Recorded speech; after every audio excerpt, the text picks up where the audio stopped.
Punctuality is something I demand from my employees. I need them to show up on time. So when I finally show up, we can get started right away.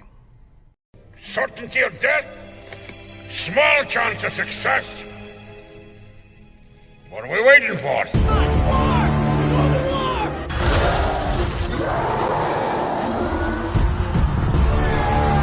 Fellas, I feel this is my lucky day. Brilliant.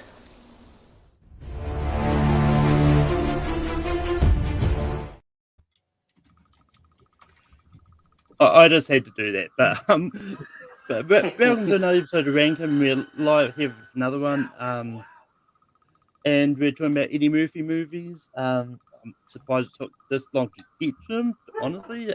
But we've got a great panel here. We've got Rich here. Richie, how's it going? Yeah, man. Yeah, happy to talk about Eddie Murphy movies. Yeah, I think that there'll be obvious good ones until we might be fighting at the end here. But in general, I love Eddie Murphy. Hopefully, he gets back on the right track as far as quality goes. Here and there, there's some gems that come out in the last couple of years. So we'll see what happens. But also here we've got Jonathan. Jonathan, how's it going? I'm doing great. This is one of the greatest of all time comedians for sure. You can put him on the Mount Rushmore of comedians, and he has never failed to make me laugh for multiple decades. And can't wait to talk about some of his great movies and a few of his overlooked gems. So let's get on with it. We've also got Ryan here. Ryan, how's it going? Everything's going good.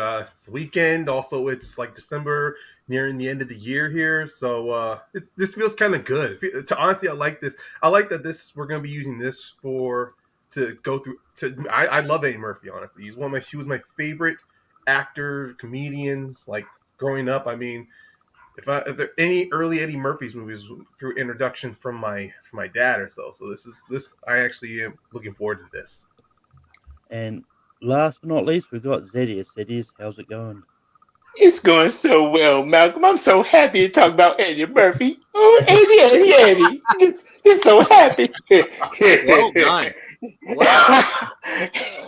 Thank you. I've actually spent many years practicing that, the Mama Cunt voice, but I, like Ryan and everybody here, I love Eddie Murphy. And while making this list, it was kind of weird seeing the movies I have seen and the ones lately, guess some of the latest movies he's had that I haven't. But again, I need somebody to echo it before. But hopefully he gets back on the good foot of things because there's something good that's coming up that came out later. So hopefully he's going to get back on the right track. And I'm just ready to make everybody happy tonight because Adventures of Pluto Nash, number one.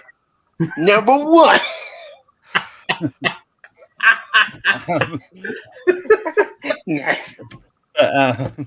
But if that how ranking works is we're going to go around and each nominated movie we think belongs on a top 12 list, and then everyone else will say yes or no to it, and gets the majority of yeses, then we'll make the shortlist, and then at the end we rank them. But Richie, what is the first movie you're going to bring up?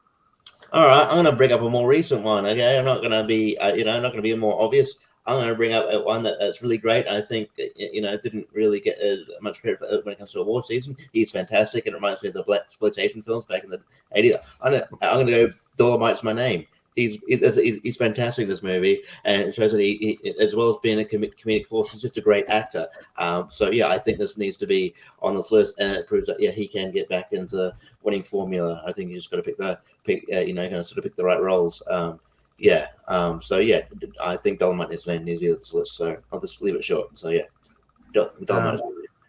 Jonathan, what do you say about Dolomite Is My Name? This is on my list. I felt like Dolomite was hopefully the third renaissance of Eddie Murphy, but so far, a little shaky since then. But Dolomite Is My Name is a fantastic film. Very good. It was honorable mentions in a terrific year of cinema in 2019 on my top 15 list. So, Murphy is fantastic with the help of a great supporting cast. I mean, and one including, an actress that is getting a lot of awards buzz, Divine Joy Randolph for The Holdovers, and she was a standout as well. Yeah, I like this movie a lot. This is one of Netflix's stronger films, and I say yes to Dolomite Is My Name. Ryan, what do you say about Dolomite Is My Name? Well, I might be the only one on this panel that has yet to see Dolomite Is My Name. Not because I didn't try. I don't know. But beyond that, I was still, even if I didn't see it, I was still going to recommend it because so many of my friends and so many people I know love this movie. And it's really one of those films that's on like the long list of movie queues that's on my queue. And even beyond that, not only Eddie Murphy's performance I heard was great, all the other supporting character actors in this film, the fact that Wesley Snipes is in this film also raised it on my list. Like, hopefully by the end of this, because I'm nearing the end of my films to watch at the end of this list, and I'm getting very close to Dolomite Is My Name. So even if I did not see it, I still would have nominated this, and my vote is a yes. Zedius, what do you say about Dolomite Is My Name? It's definitely a yes for me. And Ryan hit something on the nail on the head just a minute ago. Like, Eddie Murphy is great in this movie as well, but all of the supporting actors in the movie were like on point as well. So it just made it a roundabout good film, great film. In my top 15, but this was one of those movies that I was willing to bump up because some of the movies in my list are just personal favorites of mine, but not that great. But yeah, Dolomite Is My Name was a stand around great performance by everybody. So yeah.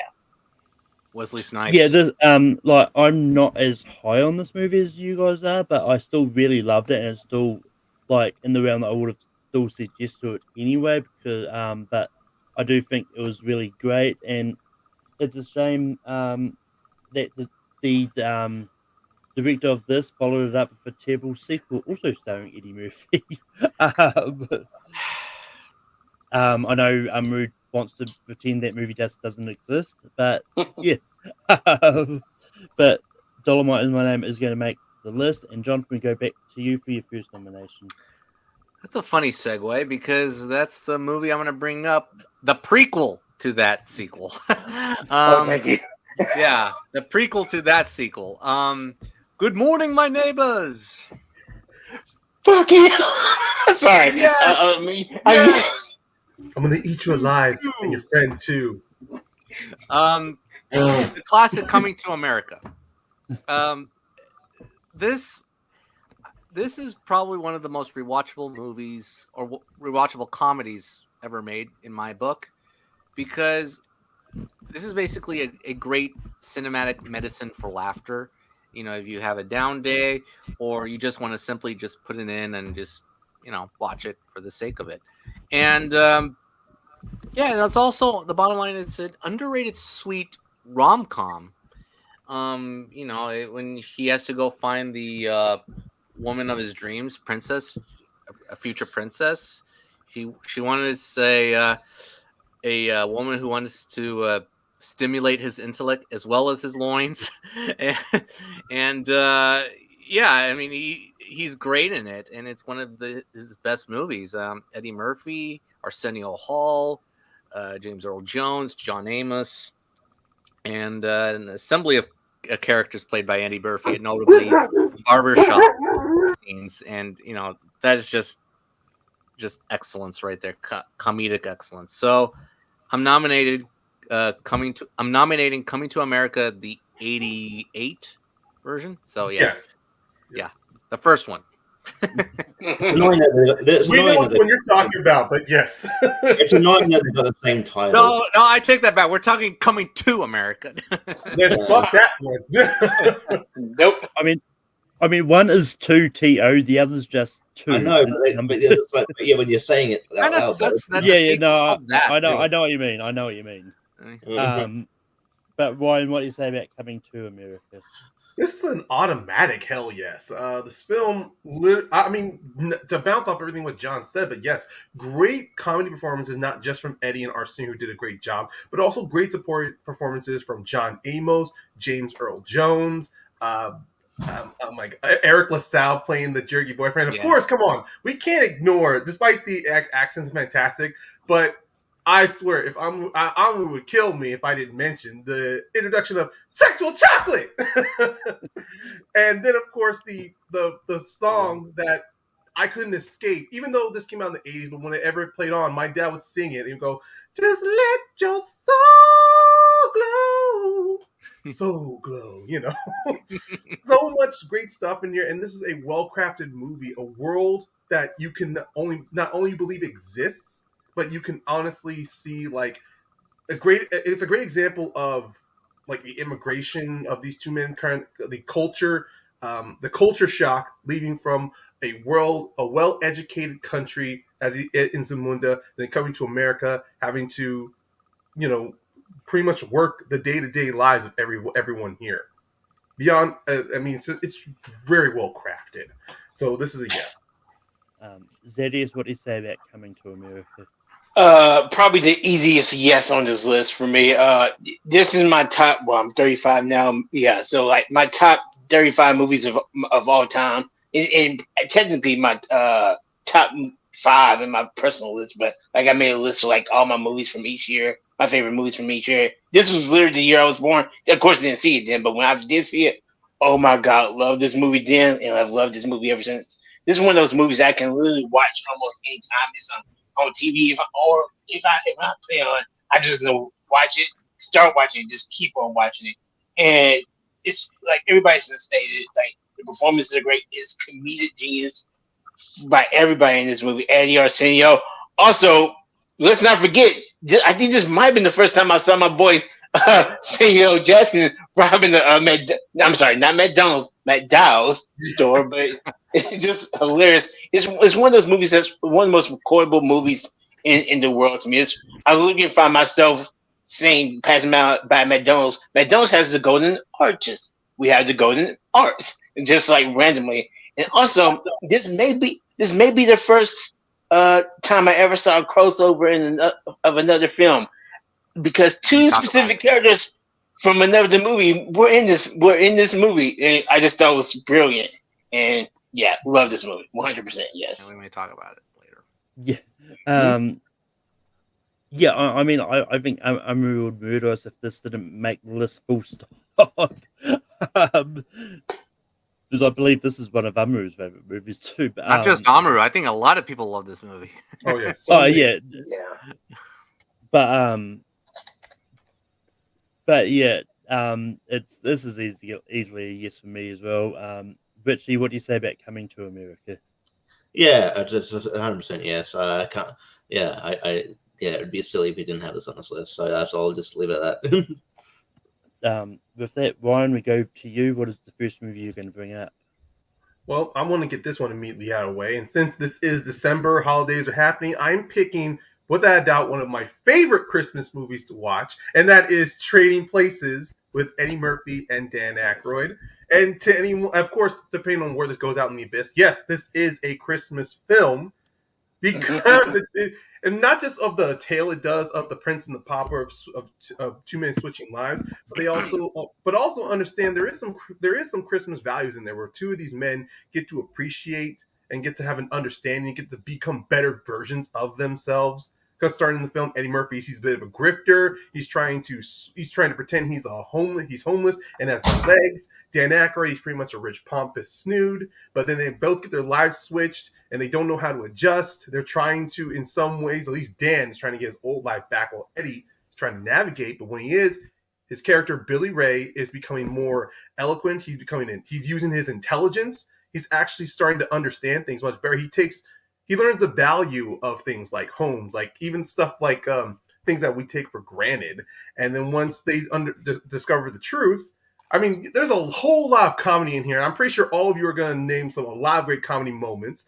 But the story in here is just fantastic. It's something to watch over and over again. And I love how both of these two gentlemen at the end getting to one up the Dukes brothers. And then I just go, and I lost $1. It is fantastic. And of course, I will end this before we move on to Zadius, by saying when people watch this, we all have, at the end, we all just gotta go, Merry New Year! All right. we're just all about the sequence. So I don't know if we can segue this to any other movies of Eddie's movies, but we'll find a way. But yes, what do you say about Trading Places? Definitely, yes. This is as a matter of fact, this is the movie everybody knows that I was just referring to. Like just seeing the Dukes brothers again on their about to be on their come up in Trading Places. Just again, one of the first crossovers in my mind, because like this movie came out even before I was born. Like it took me a while to actually see this movie so the only real interpretation I had of Dan Aykroyd by the time I saw this movie was from My Girl and My Girl 2. But he was great in this movie. Funny at first, it made me dislike him, but credit to the story for like flipping him around to make him a character I actually felt sorry for and actually wanted to see him and Billy Ray like actually get back against the Duke brothers. And again, the whole train scene, gorillas. That's all I say. All about gorillas. But like, just an overall great movie. So a definite yes. And also can't forget Miss Jamie Lee Curtis. Like she was great too. Oh my so good. But yeah, I actually watched Trading Places for the first time this week for this because this is one of those ones that I thought I'd seen once before, but when I was watching, it's like, yeah, I actually haven't seen this before, and it's just so now I feel like I need to rewatch Coming to America, see if I can spot the Dukes brothers in it. But yeah, I thought this was entertaining. Like, I don't know why we didn't get more Eddie Murphy and Dan Aykroyd as a comedic duo, because they really played off each other well. And yeah, and just their little like comeuppance at the end is like, I made a it's just the whole like I made a bet that we could just come in here and make a lot of money. It's like, and just like it was just $1. It's just one of the bit fun scenes. Like I like this is definitely one that I'm definitely going to try and find and actually buy some at some stage. But yeah, it's easy to use for me. Richie, what do you say about Trading Places? Yeah, I would sort of consider it more a Christmas adjacent movie than Chapter 25. It's like, takes place during Christmas, but I don't think it's like check with the whole plot. But yeah, it's a great movie. I think it deserves to be on this list. It's really funny, and I think Eddie Murphy works best when he's also got someone to play off as well, as we'll discuss in other entries on this list as well. So yeah, Trading Places should be on this list too. And Jonathan, what do you say about Trading Places? Easily a yes. This probably has the funniest fourth wall break out of his movies. I think it's when the Duke brothers explain the importance of gold, orange juice, and wheat, and then you put in a what is it like? It was bacon, right? Yeah, they say pork bellies, but yeah, pork bellies. You put in a bacon in a BLT, or as known as a bacon, lettuce, and tomato sandwich. Good look. Yeah, and then I guess that funny look. Make this quick. It's easily a yes, and Jamie Lee Curtis is great. Denholm Elliott, the guy from the Indiana Jones series, the Marcus first one Brody. and the third one, Brody, he's great as the butler, and Paul Gleason as Clarence Beeks. He's pretty funny as the villain. Or the third villain. 100% yes. Alright, but moving on, Zedius, what is the next movie you're going to bring up? Okay, now this is I'm a little befuddled because I'm not sure if I should go for a short hitter or I want to keep the good times alive. But then again, I think I want to say this movie now because it's definitely not one of the funniest Eddie Murphy movies, but it's one of those movies that kind of showed me when I first saw that when he needs to get serious, he can get really serious, and It's a super serious story, and it's one of those movies that my mom has even said that she has to be in the right frame of mind to watch it. But overall, I think everybody in this movie gave a great performance. Eddie and Martin, and then everybody, the whole cast of characters, great actors in this movie. And the movie I'm talking about is Life. Is that the movie with Ryan Reynolds and Jake Gyllenhaal? Don't you dare! Don't you dare! No, you know I don't hate that movie, but no, this is I think 1999 or yeah. No, I do know the one you're talking about. I was going to make that joke before anyone else got the chance to. But yeah, I this is actually one I watched for the first time for this. Like, it's one I've heard a lot about, but just never really got around to. I just happened to see there was actually just recently added to one of my the streaming services I have this week. It's like that was like, what did Malcolm talk about Eddie Murphy? We'll put on one of his movies on here. Yeah, I want to say I was a bigger fan of it, but I thought it was fine. I will still give it a sort of hesitant yes, just because I do like it enough to say yes to it. And just because I don't think, and I mean, I don't think Eddie Murphy has the stronger filmography of other people, but like he's definitely got at least 12 good movies. Maybe more, but he's definitely got a lot of good movies. But a lot of stingers as well. But Richie, what do you say about Life? This was actually going to be the next one I brought up. I'm surprised that Zaddy's going to write this early. When we talk about underrated gems, this is one I had in mind. I love this movie a lot. Yeah, I've seen this movie probably like a dozen times at this point. I love this movie. I like the chemistry between him and Martin Lawrence is great. The just great cast of characters. Yeah, you got Bernie Mac in there as well, and a bit part, and so yeah, the fight scene is really funny as well. That with the big dude, you ain't taking my cornbread, Bree. Yeah. Oh, and and it's just it's a very good like the sort of comedy sort of drama film. But yeah, I think it's really really good. I think more people need to see it. So I'll say yes, definitely. Jonathan, what do you say about Life? Life.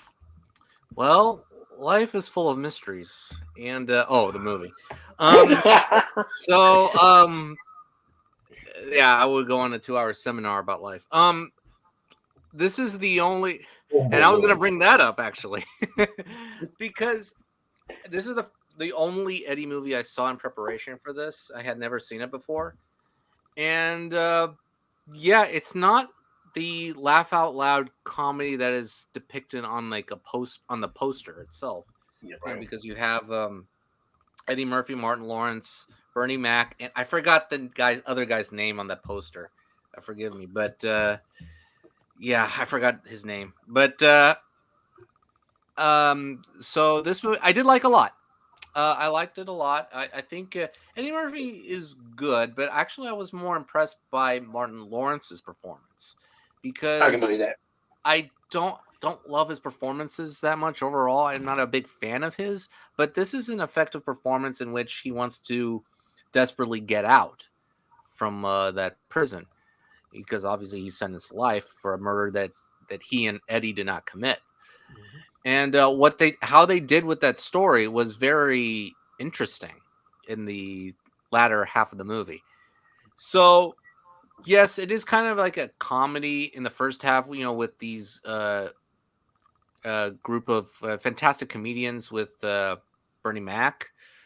Bernie Mac, Anthony Anderson, Bokeem Woodbine, and then a few other great character actors like Ned Beatty, Arlie Ermey, Barishakaba Henley.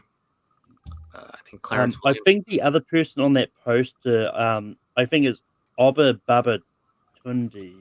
Might be. No, that's not. I don't want to spoil who he plays, but no, it's not him.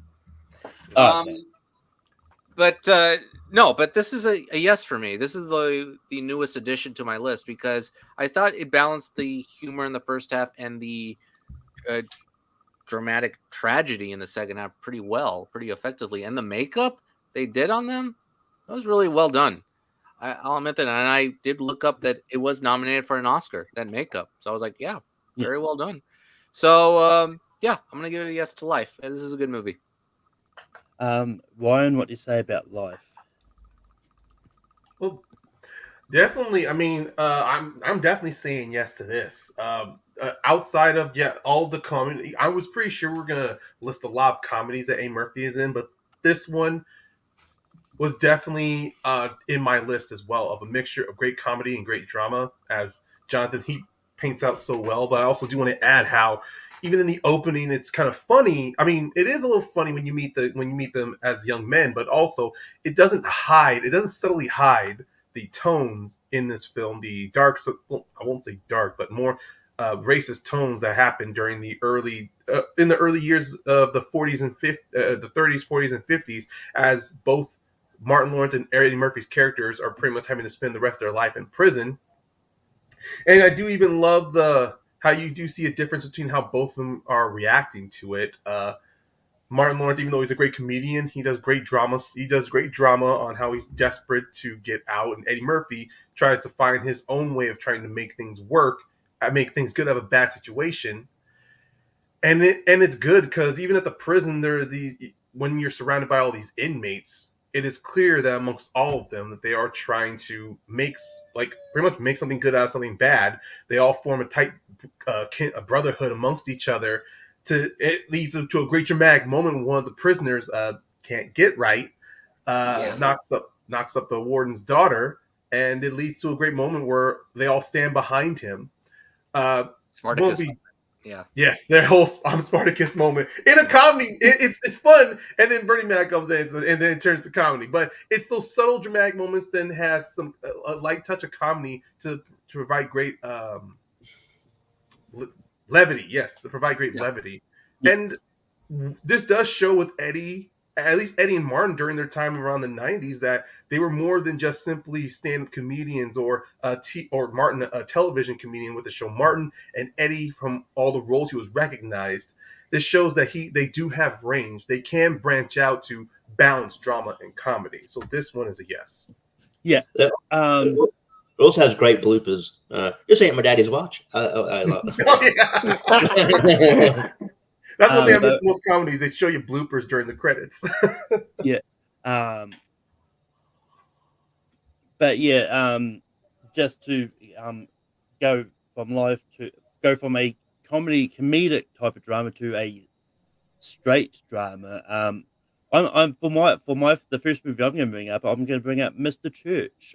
This is another one I actually watched for the first time for this, and this is one this is not one that you would rewatch all the time, but it does tackle some very tough things. But essentially, like, Eddie Murphy plays this character called Mr. Church, who is hired to be the chef for this family and all that, and the kid doesn't trust him at first, but then after the mother dies, kind of grows to appreciate him a little bit, and then but then down the line, there's a lot of dramatic stuff that sort of happens and stuff. Not going to spoil it too much if you're not familiar with the movie and that, but I think this is a very powerful, dramatic performance from Eddie Murphy, and I think even just sort of showing him with his drunken tirade he has, and when he kicks the pregnant girl out of the house for violating the one rule, and that I do think it's just a really good movie. Like, this is one that I will probably once again, thanks to Tournament Fights, it's why that kind of I decided to watch it, because it kind of came up when they were doing movies about food. It came up on there, and I hadn't seen it then, but I saw it on Netflix. I'll give this a watch just because I haven't heard a lot about it. But yeah, it's really good, and I think this definitely shows that the far dramatic side of Eddie Murphy. But Richie, what do you say about Mr. Church? It's not the drama I thought you were going to bring up. Yeah, I don't know. I thought his performance was good. I just think the movie overall is just, kind of forgettable and bland. But yeah, so and on this list of I think we've still got some killers and still some underrated movies that I want to bring up. So I'm gonna say no, but it's cool. Yeah, I don't hate the movie. I just think it's just kind of forgettable. Jonathan, what do you say about Mr. Church? I'm actually on the same boat as Richie. His performance is fine.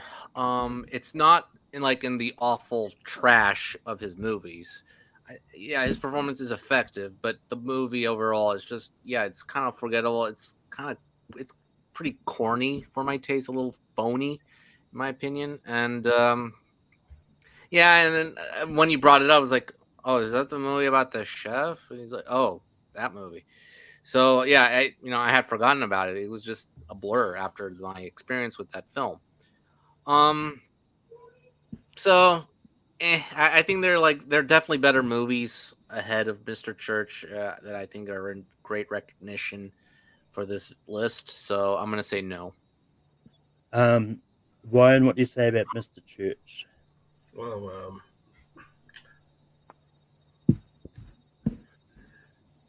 this one a bit of a tough one because when this film came, when I first came across this film, I wasn't sure what to expect from it.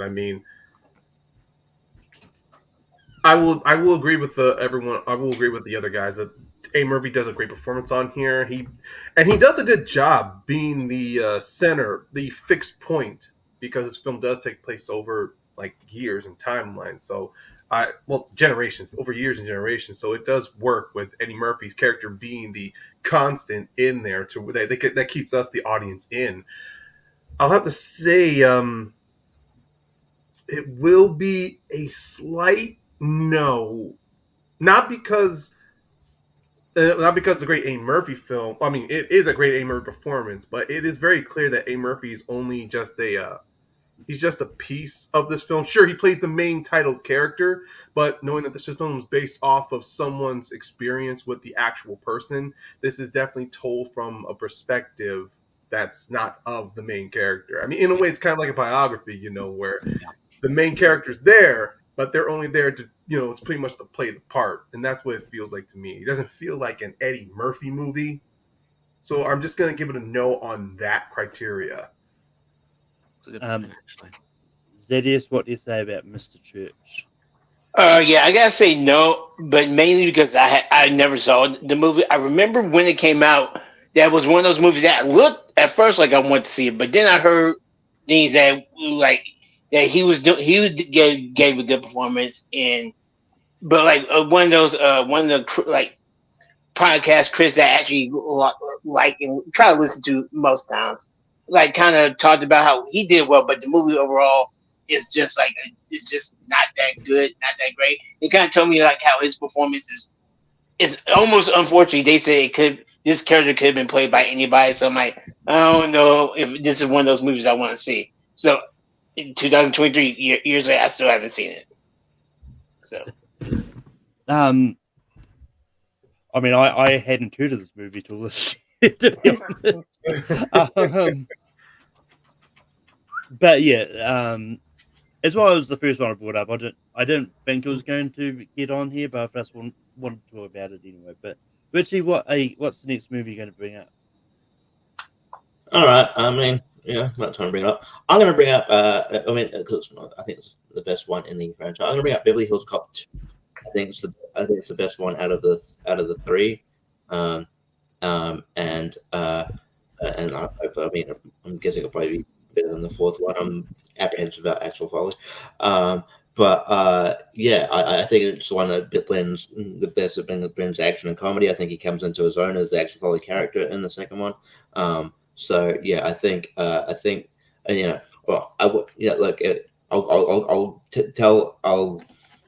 give away my hand now. If someone would prefer Beverly Hills Cop 1 and it comes back around and not 2, I'll say yes. But me personally, I think Beverly Hills Cop 2 just sort of nails it more than Hill Cop 1, and I think he really comes into his own as Axel Foley. So I'll go Beverly Hills Cop 2.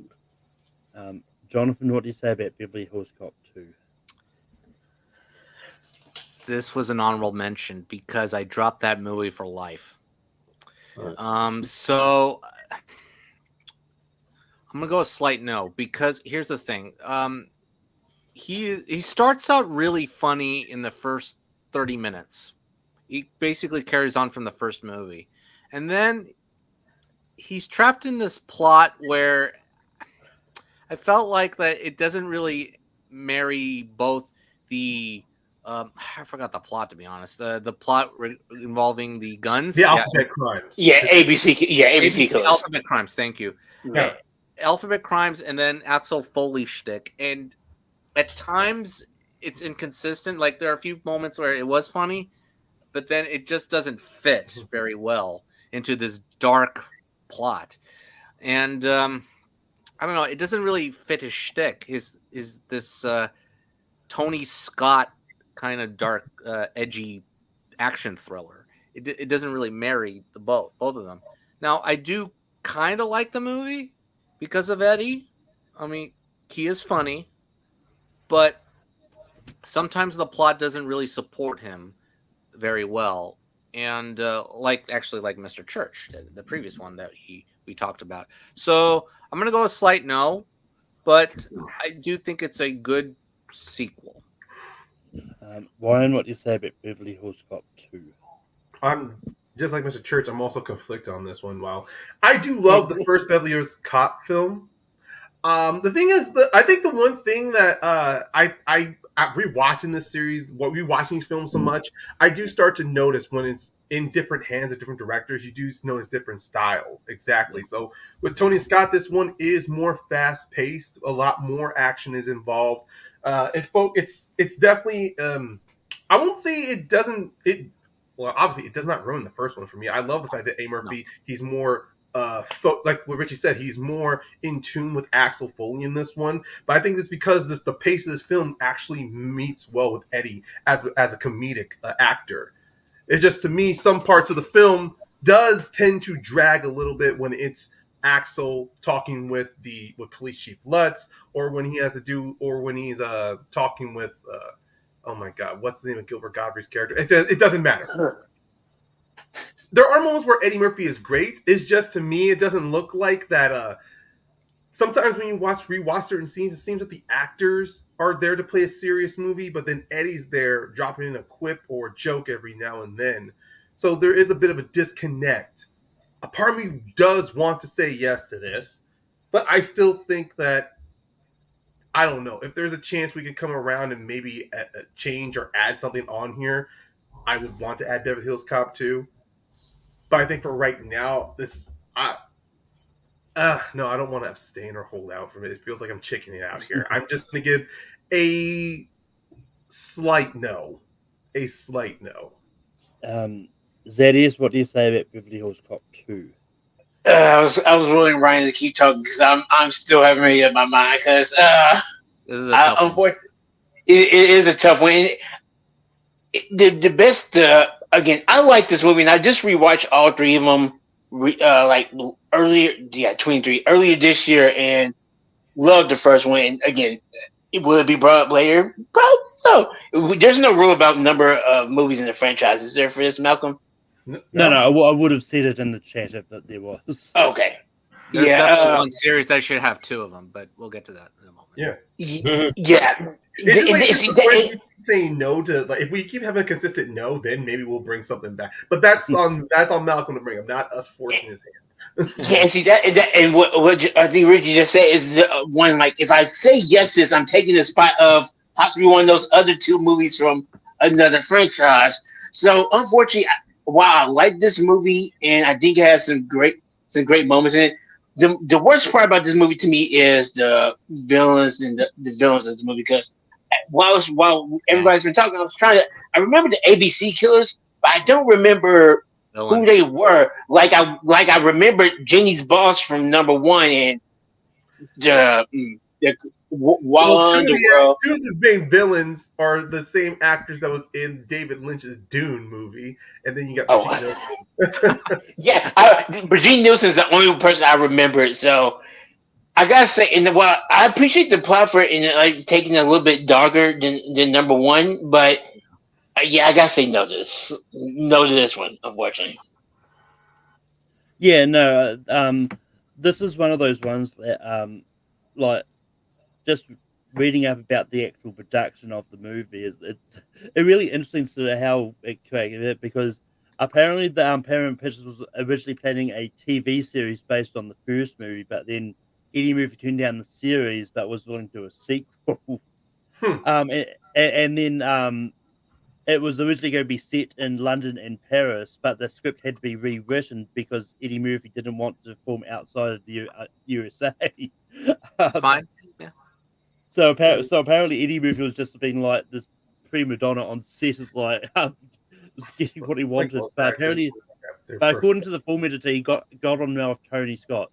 So go figure. But yeah, I would have suggested this. I actually do like this. I do like the first one more, but yeah, it could have been worse. But you could have brought up the third one. But yeah, yeah. And see, that's the thing about this movie sits in the middle of greatness and then, bleh. I will easily pick this film as rewatchable, despite some breaks. Yeah, definitely. It is still great. Like I still love him, like conning some construction workers into staying into this huge mansion. I love the part where that's the one, the mansion. Yeah, I love it in the strip club scene where he's convincing so many people that Taggart looks like Gerald Ford. But anyway, unfortunately, Billy Hall Scott Turson didn't go back to the list. Jonathan, where are you going to bring it up? Now, what I'm going to say is this should have been rare for the Academy to do. Because I hail one of these two performances that it should have been nominated for a supporting actor performance for a voice. And one of them is Robin Williams as the genie. And the other one is Eddie Murphy as Donkey in Shrek. Shrek is a great movie in my eyes. But, Shrek basically comes to life when Eddie Murphy as Donkey comes in. It really does. He really helps this movie carry along and helps the friendship take it up a notch for sure. You have an ogre and a donkey getting along. I mean, hey, why not? And it works very well. I mean, them going to rescue Princess Fiona, for the king, Lord Farquaad, and then obviously take her back. But then obviously this romance comes in, is ongoing, and Donkey is basically the gateway to both the romance and the other plot line. And I think Eddie is sensational in this movie and another movie that we may bring up. But this is the first movie that I think should have gotten some consideration for a supporting performance from the Academy. And I'm going to nominate Shrek. Ryan, what do you say about Shrek? Well, I was definitely going to put either this or the second Shrek on here, but I am going to say yes to the first Shrek film. Yeah, well, okay, the British Academy. Okay. Yeah, British Academy, but even then, Jonathan's not wrong when it comes with our Academy here in the States. I mean, the fact that now that, given with motion capture and how we're getting so many good performances from motion capture actors like Toby Kebbell, Andy Serkis, it does stand to reason that acting is not limited to just pretty much people on screen. You can get great performances from voice acting. The fact in video games, the fact that voice acting has pretty much almost revolutionized how most games we play now, especially when you look at great games like The Last of Us, Baldur's Gate, God of War, how voice acting really makes characters recognizable to us. I'd say the same for this one. To be honest, Eddie Murphy really was my favorite part of the first Shrek film. Mike Myers is fantastic. I do enjoy Cameron Diaz and Jonathan Lithgow, but Eddie Murphy is literally the end, like what Jonathan said. He starts the film. Yes, we get this great introduction to Shrek, but the plot really, sure, the plot still moves forward, even if Donkey didn't encounter Shrek. But Shrek's journey would not have started if he did not encounter Donkey. And even some of the best moments, like everyone, like that great line, the whole people, they judge me before they know me. That would not have came if it wasn't for Shrek's interaction with Donkey. And even though there's great comedy moments, Eddie does do well with the drama parts. His back and forth with Shrek, that heart to heart with Fiona, and then him going back to Shrek at the swamp, wanting that hat, wanting his cut. There are great performances in this one. It gets more goofier down the road, like most animated movies do. But this one was very grounded. It was very structured. And so this is a yes. Zedius, what do you say about Shrek?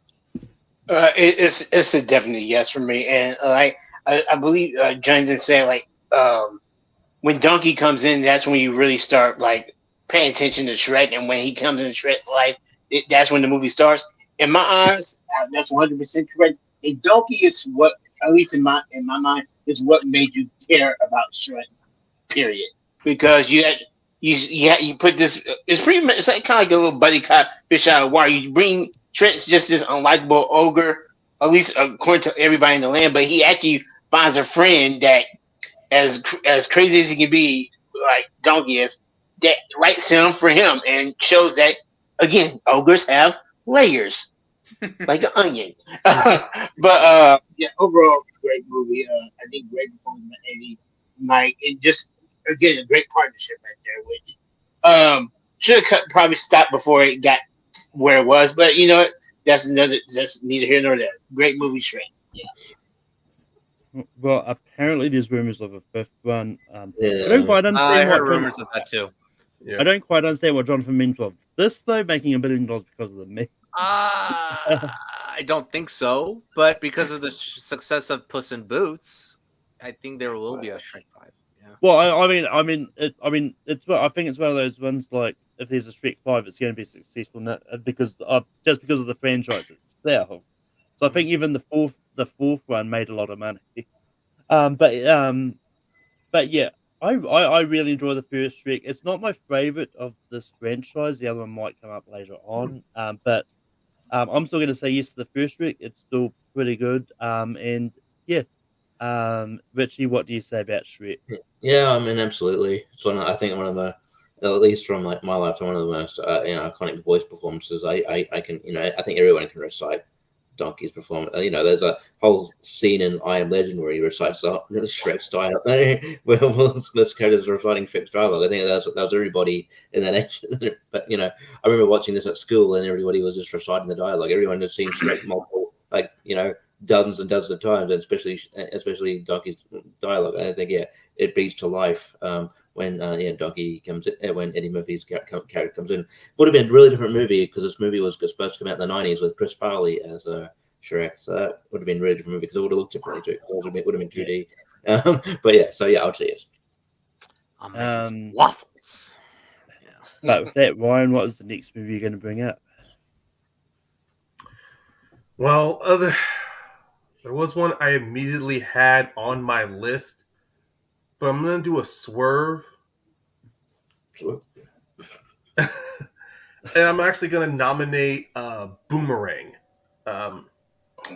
This is one of these rare. This is a rare Eddie Murphy comedy film where, well, it's a rare comedy film for Eddie Murphy where normally where you meet him, where Eddie Murphy plays like a suave and sometimes at first an unlikable character, but you realize that they have a great personality. In this film, he does play a jerk. In this film, he's practically to pretty much say it best. He's pretty much kind of like how Robert Downey Jr. portrays Tony Stark. A womanizer, someone who thinks he's above others, has high standards and a lot of stuff. But what I like it but what I do enjoy, I remember about Boomerang is how this film takes this character of Eddie Murphy who has these high standards and ideals, and it breaks and it deconstructs him, and then it tears him down by pretty much introducing him, because his character he's womanizer, but also has very unflattering and sometimes wrong opinions about women, which is two best friends played by David Allen Greer, and I recall Martin Lawrence is in this. Yeah, they disagree on. Mm-hmm. And then when he meets the female version of himself, played by Robin Givens, you do start to see that Eddie Murphy is kind of He's unlikable down to his core. He's only redeemable sometimes in the eyes of his friends and in Halle Berry's character. And throughout the film, you do see this character trying to make it in this little corporate world. But one thing I do appreciate about this film is that it's one of the few films in the 90s that is definitely of an all-black cast.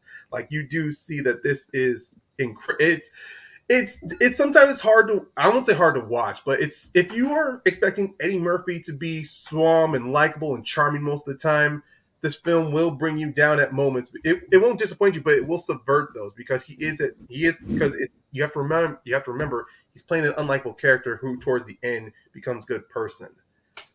But I'm going to nominate Boomerang. Zedius, what do you say about Boomerang? Yeah, this is definitely on my list. I'm glad Ryan brought this up right now because, again, Eddie as Marcus, I think he was sorry for cussing, but he was definitely an asshole. Most of this movie, it wasn't until, again, like Ryan mentioned, like when he met his match, Robin Givens, which unfortunately just started the whole confusion for my life between Leela Rashawn and Robin Givens, because they were both in this. They were both in this movie. For most of my life, I couldn't tell them apart. But like overall, I think it's a great movie. I think everybody did a wonderful job in this cast. Again, this cast is star-studded. Dave Allen Greer, Marlon Lawrence, Robin Givens, Leela Rashawn. Chris Rock, I think, is even in this movie. Am I not mistaken? Briefly. Yeah. Yeah. Tisha Campbell in this film. Tisha Campbell. Oh yes. Oh my God. Yeah. Jones. Grace Jones. Oh, the kid. I Yes. remember a scene used to scare me as a kid. I think Grace Jones turning into like a mummy or a skeleton or a demon, something like that. Just horrible. Like, it was just horrifying. But overall, great movie. And of course, I think this was the movie that introduced me to one of the loves of my life, Miss Halle Berry. Oh, yeah. Oh yeah. So it's a definitely yes. Yeah. I just haven't seen it. At one point, this was on. There was a point I was able to see this, but I just, oh yeah, this will probably stay here for a while. I'll be able to watch it, but not a chance. Richie, what do you say about Boomerang? Yeah, I really like Boomerang. And I think it's good enough. What do you think, Fern? Yeah, yeah, I'll just say she said yes. But yeah, absolutely. I think it's fun and it's a great cast. So yeah, I think it's underrated at this point too. So I'll say yes. And Jonathan, what do you say about Boomerang? It's on my list. I liked it too. The romance does get a bit slow at the beginning. It takes a while to get going, but really the heart of the movie belongs to the relationship between Murphy and Halle Berry. But Grace Jones just outright steals the movie. My goodness, as Stranger. Yeah, I couldn't know how to pronounce her name, so Stranger. that's why I withheld her name. Yeah, because she has probably one of the funniest scenes I could recall in comedy, where it's like a meeting, and then she wants the essence of sex. I think that's what it was during the meeting, and then she basically humiliates the chemist developing this perfume. I think it was a perfume. So, but yeah, I say yes to Boomerang. I think it's a good comedy, but yeah, it's an effective comedy. So yeah. And apparently there was a 2019 series about based on the movie as well. I remember that. I don't know. I mean, it was on the network BET, but No. yeah, I found that out just by Wikipedia.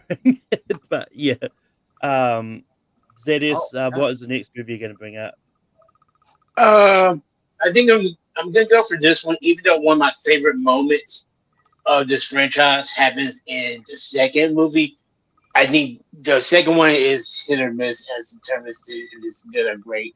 But I actually enjoyed the first movie a lot more. I think the first movie is a lot better. And I remember when seeing it, I didn't know that this was a remake of a previous movie. I believe so. But I'm going with Dr. Dolittle. It's a good comedy, great family film, and just one of those movies that, again, it surprised me. It was good to see that family. Even though he was coming up with he was discovering his latent powers of his that that even his father had knew about back in the day. But I think and just to see how the family evolves and how John Doolittle evolves, and even with the surgery of the tiger in this movie, I think it's overall a great movie and funny as well. Yeah, I wasn't sure which one you're going with because Dr. Doolittle one, the first one. That's why. No, I knew that. I wasn't sure because when you said franchise and remake, it's like, well, is there one of two options that came out around that same time? It's both. We'll probably may get to the other one that I'm referring to, but for now, on Dr. Doolittle, and yeah, I actually rewatched those movies for this because it's been a while since I've seen them, and they're a lot of fun. Yeah, I think the first Dr. Doolittle is really good. And I do think it really works. And honestly, I wish we had have gotten a third one with Eddie Murphy in it because I mean, not to say I didn't hate the third one that we got with just moving on from the to the kid, but it also wasn't good either. Oh, I forgot about that one. I thought you were going to talk about Robert Downey Jr. and John. No, not that one. No. Tyler Pratt. That one. Yeah. I forgot. And I mean, you know my thoughts on that one, Rich. You know I kind of liked. I know. But Richie, what do you say about the first Doctor Who? You know, I didn't actually think about it, but like in a list of 12, I think it kind of deserves to be on here. I think it's charming. I think it's fun. Yeah, I remember it more than the second one. And yeah, I think it's a decent recent remake here. Yeah, I think Eddie Murphy does a good job. So yeah, I'd say yeah. Jonathan, what do you say about Dr. Doolittle? Shoot, I forgot to add it onto my list. I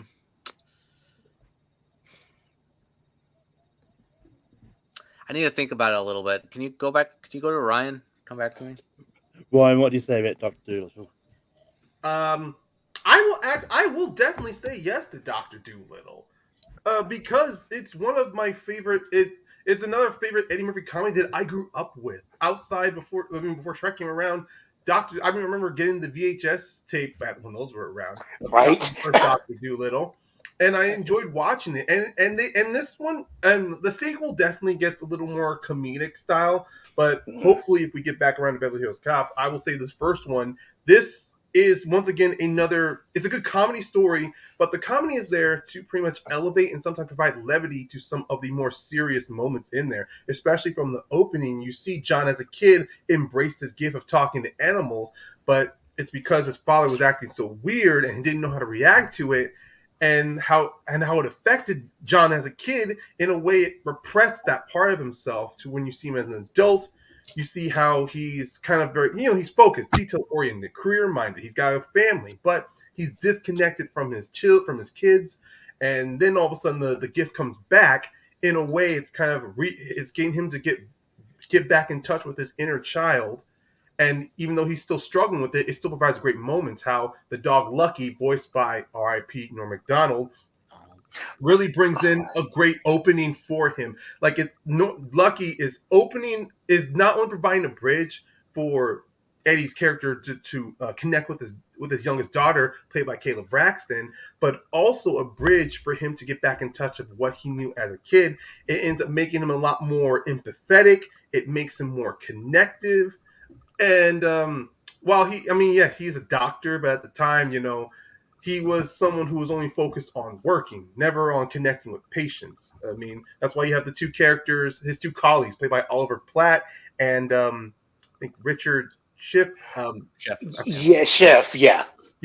Yeah, because one of them is Oliver Platt. He's the greedy, career-minded guy that wants money, and then Richard's character, he's the empathetic guy. It's literally the angel and devil on his shoulder, kind of tugging back at his morality. Well, not devil, but more like trying to make him more moral. And there's amorality, and I love the subplot of the tiger involved.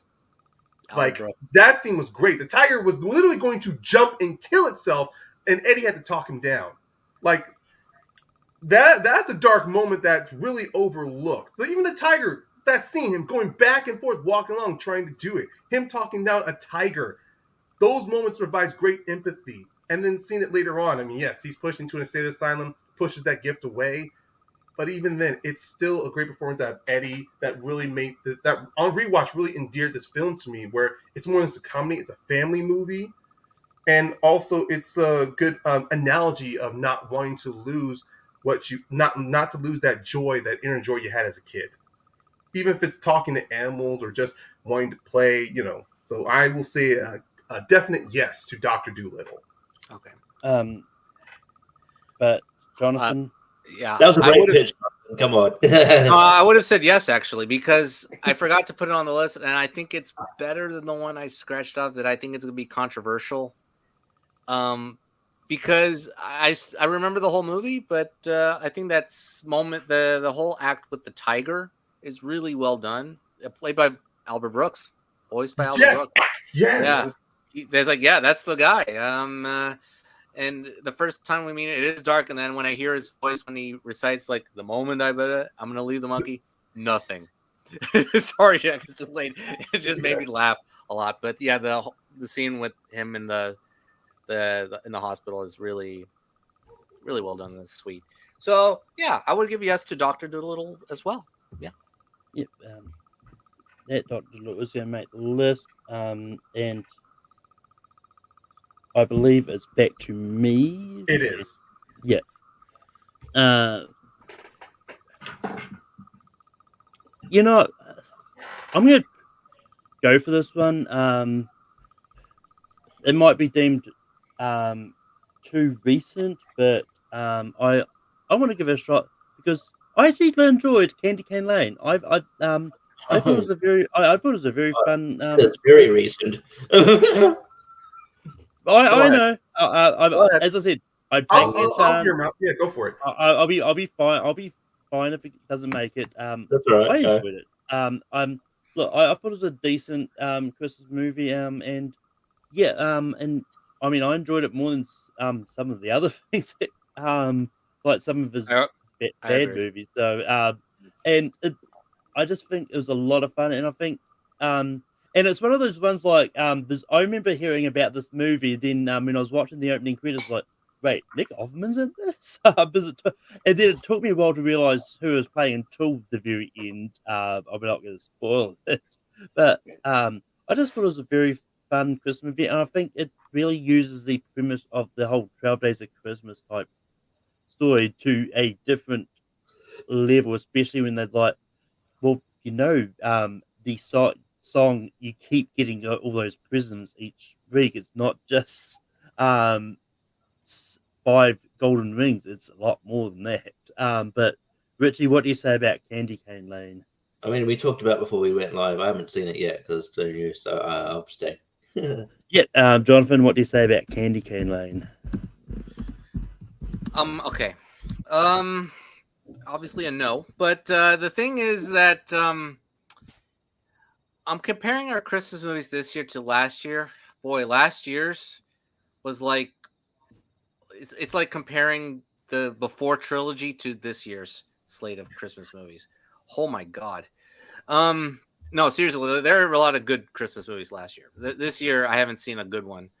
And I haven't seen It's a Wonderful Knife yet, but out of the movies I've seen this year, the Christmas ones, this is the best one, but it's not saying a lot. I'll be quite honest.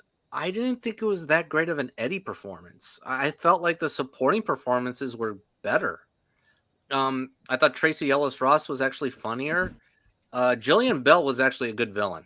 I actually liked her in this movie a whole lot.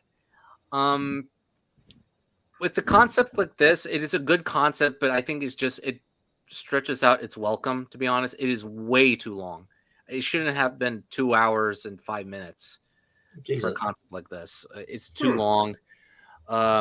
If it were tighter, maybe I would have given it a pass. But it definitely had ingredients of a good Christmas comedy with a good concept. But unfortunately, this is not it. It's not awful. I think it's better than the recent outings of Murphy's recent movies after Dolomite. But yeah, I'm gonna go no. Ryan, what do you say about Candy Cane Lane? This is a no, not because I haven't seen it. I didn't know it was out, honestly. I thought it was going to come out closer to the 25th, but since if it's already available on Netflix, then I clearly have not seen it. It's Amazon Prime. It's Amazon. Okay, see, that's how that's how out of the loop I am. I saw the trailer. I thought this was going to be on Netflix. No, watch. Yeah, this one is better than the Netflix ones. Ugh. Yeah, that Netflix one was horrible, but we won't go there. Sorry. What do you mean? Which one are you talking about? They've had a few. Wait, where there's Best two different Christmas versions? ever. That one was Okay. I thought if you're going to about Family Switch, I kind of enjoyed that too. Oh no, not that one. Oh, Which one? You Which mean one? You mean those, Crispy? Family Switch with it's set around Christmas. It's not quite really Christmas, but yeah, It's pretty I much haven't- Freaky Friday, except Jennifer the children Garner still one. his parents. Yeah. I Yeah. haven't seen it. Okay, so but- those movies. Okay, I thought you all guys were saying there was two different versions of Candy Cane Lane on Netflix and Amazon. No. no. But Zedius, what do you say about Candy Cane Lane? And I actually thought you were talking about two different Eddie Murphy movies that came. One that came on Netflix, which was horrible this year, and then one that came out. Oh, that one. Yeah. That was bad. That movie was trash. That was bad. But I have unfortunately I haven't seen this one yet. I also didn't know it was out yet. I thought it was like coming around like the 25th, 24th, or something like that. But I will say I do want to see it, so I gotta abstain from it. But it looks like one of those ones I want to see because I think it looks like the one from You People. I'm just gonna call that crap out. Yeah. That movie tried too hard, and it tried way too hard, and it wasn't fun to be funny, and it wasn't funny. It was like.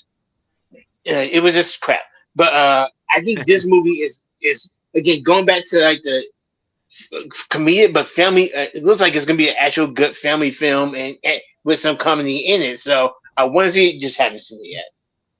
I will say Candy Cane Lane is better than You People. Yeah, I knew you were talking about You People, and yeah, it's better than that. I was looking forward to that movie from the trailer, but the movie wasn't great. Yeah, right. Yeah. Just watch. We're going to go to Rich. He's going to bring up You People. No, I didn't like the movie. It's gonna be the quickest no ever. So I'm going to bring up I'll bring up the other remake we're talking about. Also getting around it. Hercules. Nutty Professor is a great Eddie Murphy movie. I think he's charming as Sherman Clunk. I think this sort of this kind of sweet sort of vulnerability about the guy, and and then when he's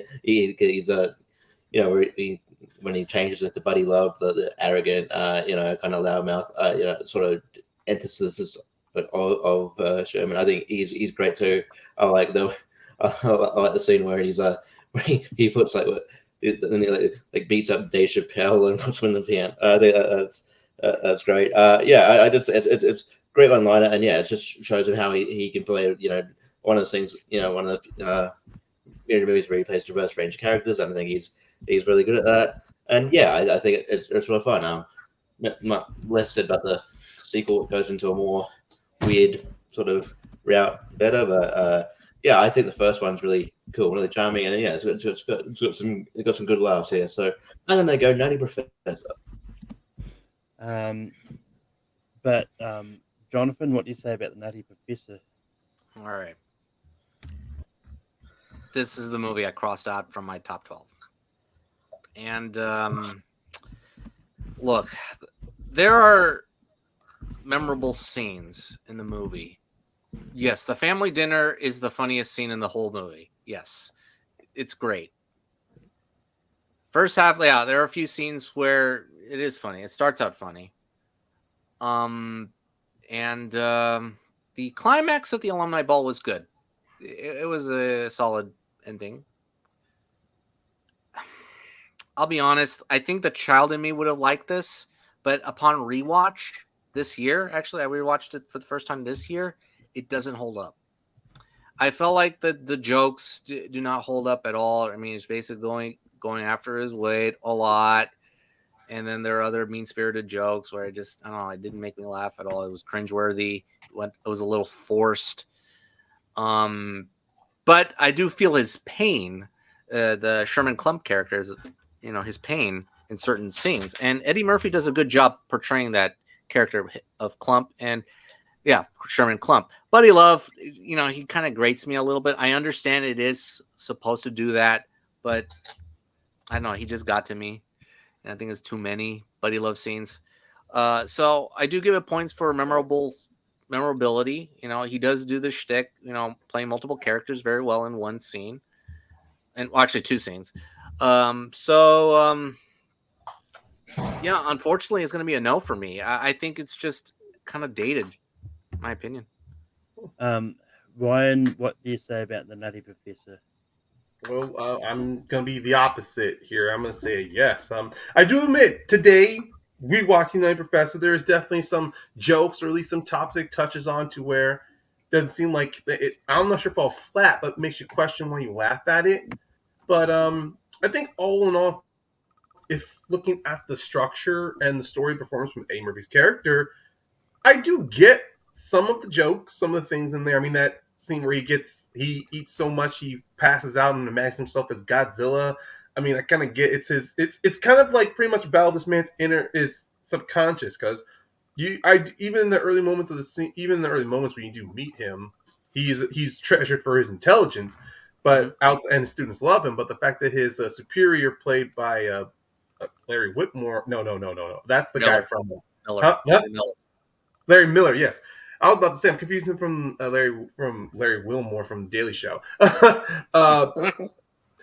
yeah, the fact that his superior belittles him for his size, and even though he's with his home, even at his family dinner, there's at times, even though he loves being around them, you can see even he has a hard time stomaching it. Even when he meets Jada Pinkett's character, brings her home to meet them, you do see his character is so stuck with insecurity. So in those moments, like being shamed at that comedy club, being at that dinner with his family, and even how he's talking with his his scientific aide Jason on how he doesn't like who he is and why the character. You really do feel those moments for him. So it does understand when the Buddy Love persona starts to take over more and more.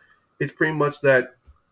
It's a battle of this man's like inner struggle. I mean, sure, it's the Jekyll and Hyde thing, but this is more of a situation to where he doesn't have the courage to. It's pretty much him not only developing a spine, but also a guarantee of self-love. So yeah, the end does fall into that comedic third act where it gets all crazy and hectic.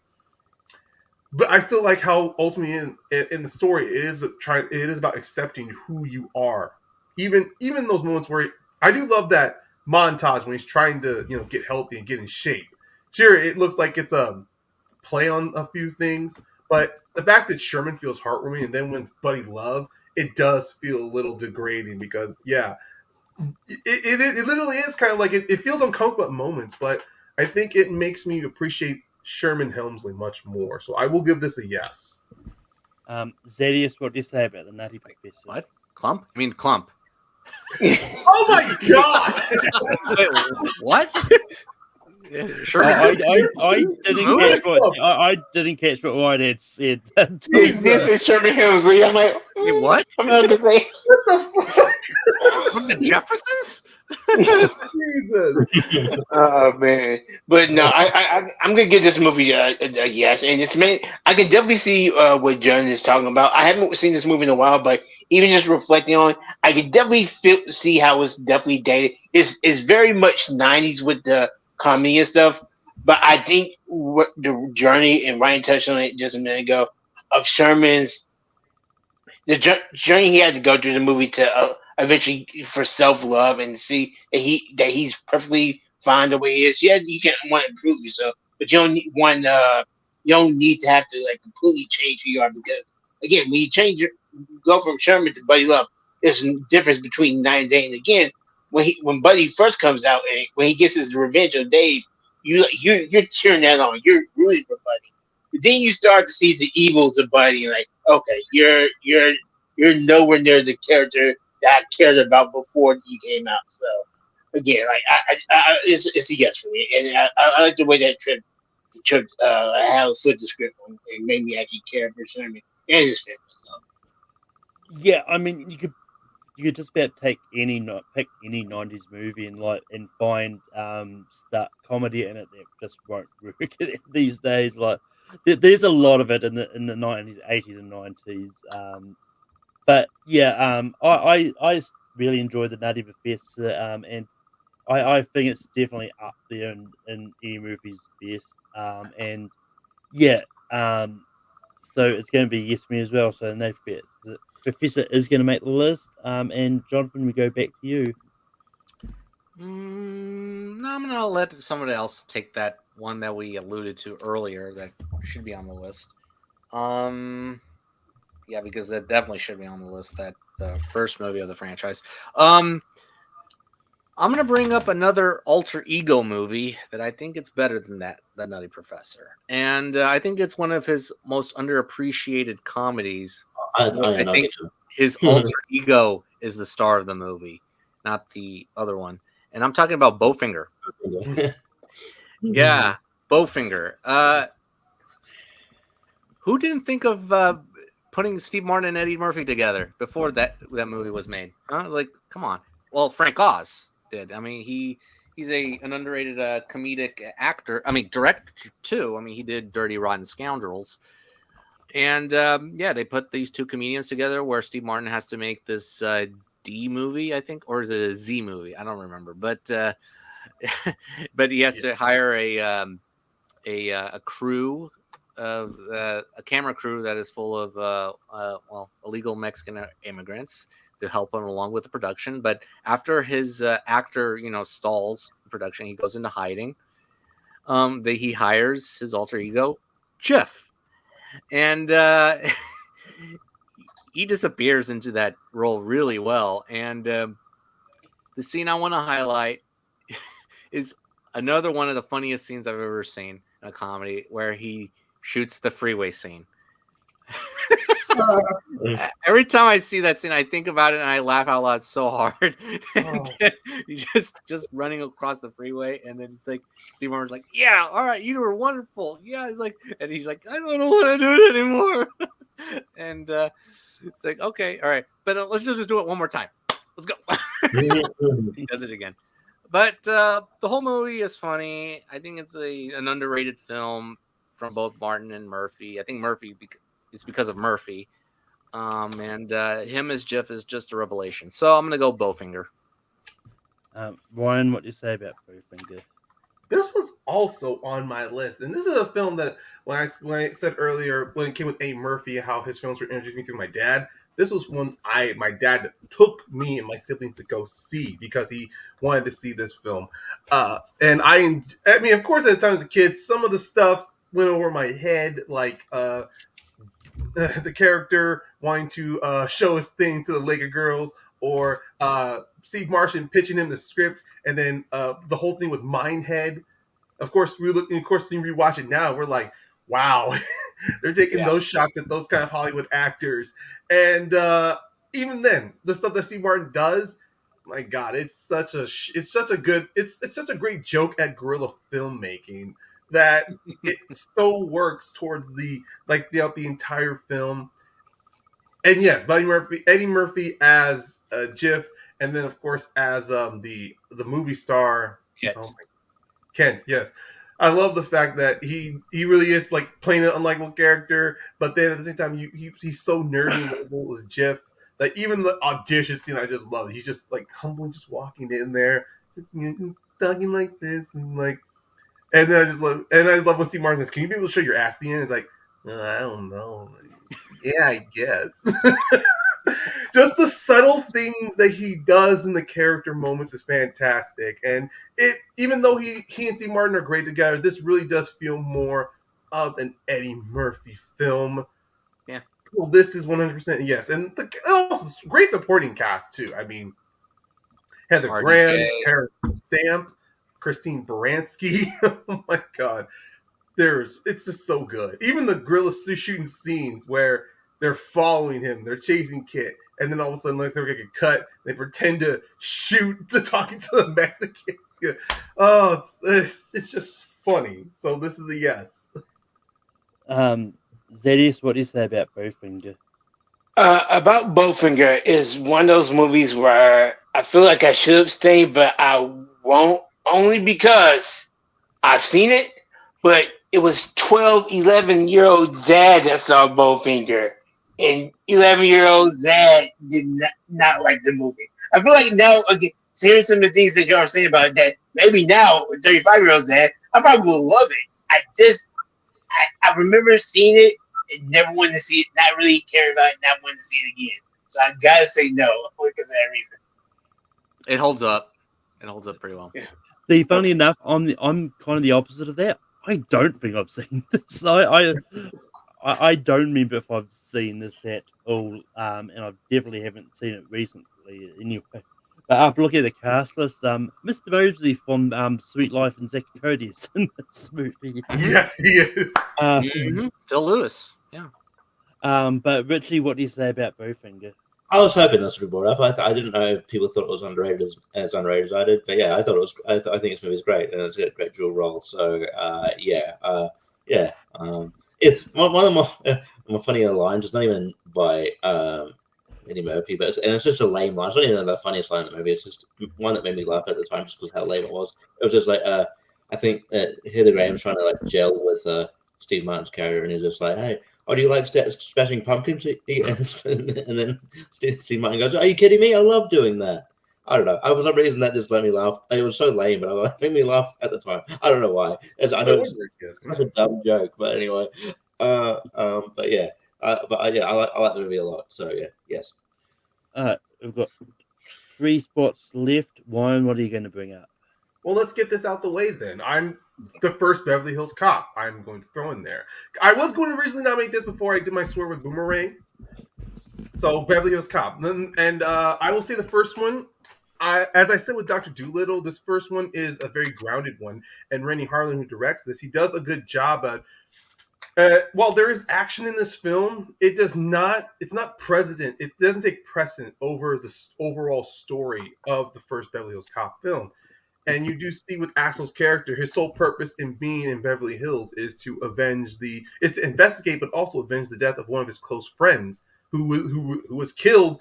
Not that was like literally feet away from him, like in a sense.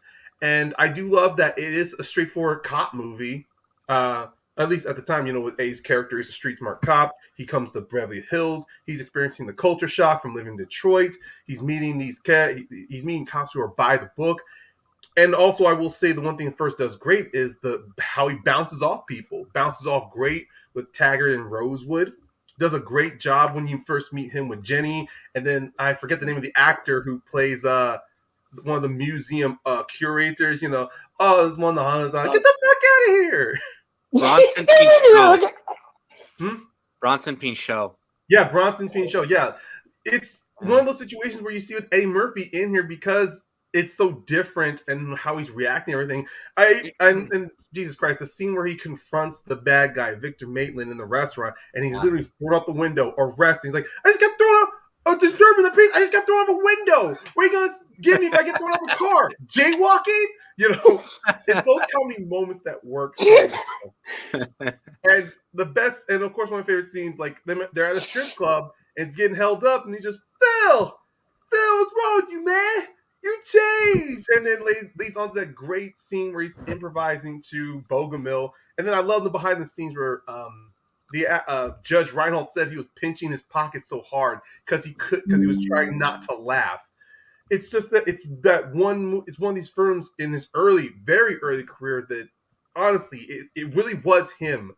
This whole film. This was an Eddie Murphy movie. It was definitely tooled, but at the same time, the writing, the direction, and everything did so well to balance that out. Where Eddie Murphy, he's the funny guy, and he's playing against a lot of straight, there's the comedy, there's the wild men and the straight men. Eddie Murphy's the wild guy, and everyone else in this movie are the straight men, and this is him bouncing off of them.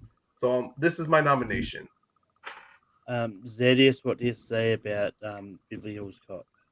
I'm so glad Ryan brought it up now because I would have felt guilty if it had been brought up by my next nomination. So it's definitely yes. I love this movie. It's number 2, number 2, 3. If I ain't for number 2 on my list overall of Eddie Murphy movies. Again, Ryan touched on it. Like, I think everybody in this movie did a great job, and this Beverly Hills Cop is what made you care not only for Asa but even for Billy, Taggart, for Vogelmill. It made you care for the characters so the subsequent films could actually happen, and you actually want to see them get in touch with each other and reconnect with each other. And again, unfortunately, how some things were handled in the third one specifically.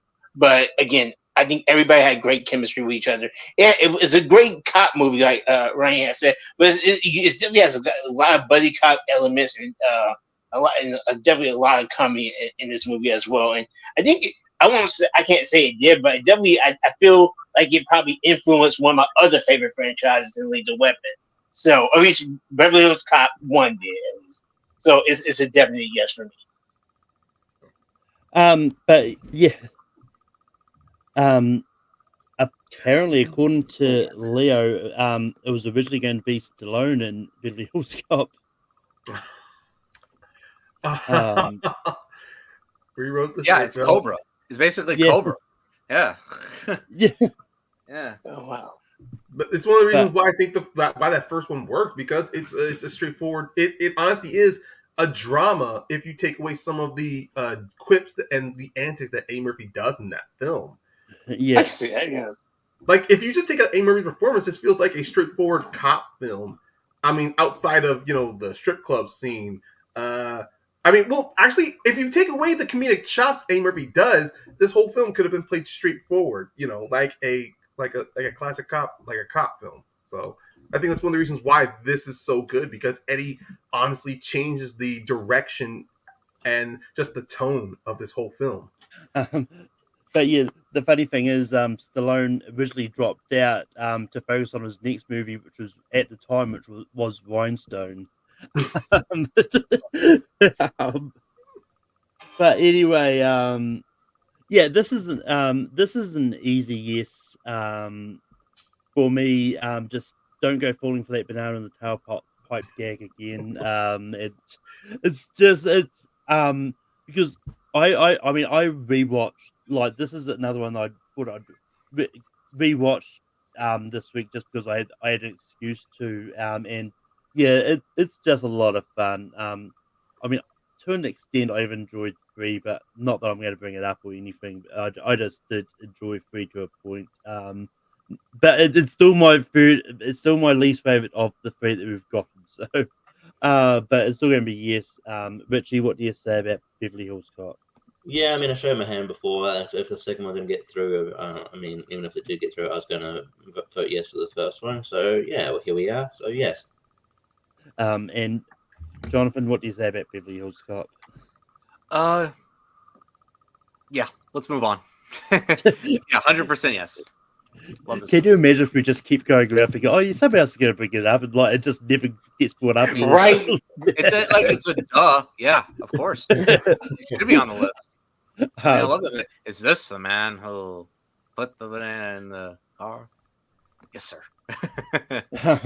But anyway, Zedius, what is the next movie you're going to bring up? Again, like I said, I'm so glad Ryan brought Beverly Hills Cop up, because I definitely would feel guilty about even just saying this one on this list of top 12. And I think we only have 2 spots left, correct, Malcolm? Yeah, that is correct. Okay. I'm not expecting this movie to be on this list at all. I had to seize the opportunity, carpe diem, because I actually like this movie. It's probably not that great at all, but it was a good combination of these two actors, which I never thought I would see in a movie together. But it was just funny to me at the time, and I even started liking it. It's probably like it now as a guilty pleasure. I haven't seen it in a while. I just want to take this moment right now to find the camera and say that the movie I want to nominate is it's Showtime. Yeah, I knew what you were going to do. That's it. Yeah, I just haven't seen Showtime. So, Richie, what do you say about Showtime? This is evil, right? Because I think there's 2 ones that brought up. I feel like maybe a bit more obvious that it's maybe on the list, but I have Showtime's a guilty pleasure of mine as well. I don't mind that movie at all. I think it's got its moments, and I think there's good chemistry between De Niro Right. And yeah, I don't mind it at all. And yeah, Rene Russo in the mix. So I'll see what happens. I'll say yes. Jonathan, what do you say about Showtime? No. Okay. No. Oh Mm-mm. boy. Yeah, this is no. Move on. Ryan, I what do basically have nothing positive to say about it. So Oh boy. Okay. Okay. Ryan, what do you say about Showtime? Damn, if it comes down to I'm the deciding vote. So, oh boy. Okay. Damn. Okay. Oh, this is another film my dad took me to go see in theaters. Shit. Oh.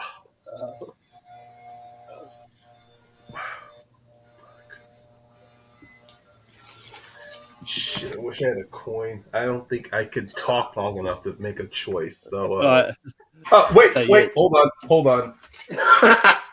Introduce a little anarchy. I'm using my 20-sided die in this one. If I get more than if it's 11 to 20, that's a yes. If it's 1 to 10, it's a no. So here we go. Oh, I would talk. Oh, that's a 6, so it's a no. Come on, Jonathan, come back. no, it's my dog. I had to let my dog. I know. It's all right. I know. But yeah, Showtime's I love Showtime. I really do enjoy it, and it's a good Eddie Murphy film. But I think this one really is like he lays more into the hamminess of his character. Yeah, I love that moment where he does the whole where he's like, "Okay, Tracy, it's showtime," and I do enjoy it. But I don't know. I think when it comes down to it, I think him and Robert De Niro they bounce in some scenes, but I don't know. It just feels like De Niro is trying to catch up with Eddie Murphy, because when I watch those bloopers, you clearly see he's having a hard time trying to match with the back and forth, even though it's funny. It's just like, oh, I don't know. Like, a part of me feels like there's another movie in there. That's why I rolled. I was back and forth on this. But anyway, still got 2 spots left. I'm gonna bring up this one bit because there's at least one, another 2 that I think should be here, but this is what I mean. Not that I'm saying this isn't. I just don't know how you guys are on this one, but I'm gonna bring up Dreamgirls. Like, I'm not overly high on Dreamgirls, but I like it enough to bring it up, and so I do think that Eddie Murphy is good, really good in this in here, and I think it's and I do think to a point it's a good movie. I still don't really like Beyonce as an actress, but yeah. Richie, what do you say about Dreamgirls? I think it's good. He does a great performance, and I think Jennifer Hudson's for this down at the movie, but yeah, and if it's true that he was going to win, but then he did not, but that's a very petty way of not fucking making him win the thing. But I hope Alan Arkin was the choice to begin with, because he also deserved to win for Little Miss Sunshine. But yeah, I get it. Like he got as an achievement, he got an award nomination. But I just think there's a couple of movies that we haven't mentioned that I like better. So I'll go a slight no. Jonathan, what do you say about Dreamgirls? I think it has a great Eddie Murphy performance. If it were top 12 Eddie Murphy performances, I would say yes. Jennifer Hudson is also pretty good as well. Is it the movie? It's okay. You mentioned her. I think that the weakness of the movie is really the Beyonce and Jamie Foxx relationship. That I didn't really care for it, to be honest, and I felt like it kind of hurts the movie if it's about them. Then I just didn't care for the movie overall as much. I mean, it's okay.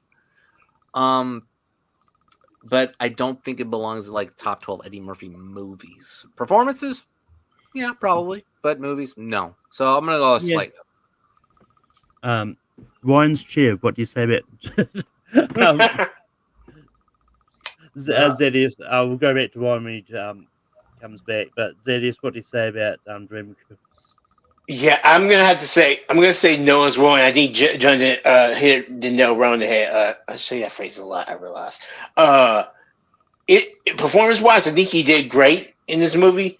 However, and even I think this was the breakout role, at least in my eyes, what brought Jennifer Hudson like to the screen for me. But the whole drama with the whole Beyonce Jamie Foxx relationship, and it makes the movie more forgivable. And I feel like I know the movie more for the songs in the movie and for Jennifer's rendition of "You're Gonna Love Me" than I do remember the movie and the story and the plot of it. So it's gonna be a no. Ryan, what would you have said about Dreamgirls? When it came with this movie, there's only two things I remember from it: Jennifer Hudson's performance and Eddie being nominated for a supporting actor Oscar. That's two things I remember. And I don't know. I mean, a part of me wanted to root for this movie when it was coming out, because it, a great cast. Once again, another film of a sort of a biography about Black music, or at least about this band, about this group of the Dreamgirls during that time when female groups. It's just that, going through that, there's outside of Jennifer Hudson's story and maybe that one scene of Eddie Murphy's character, who is a soul guy, and then does the whole thing. Jimmy can't do rock. Jimmy can't do, but Jimmy got soul. Only moments of that film I can truly remember.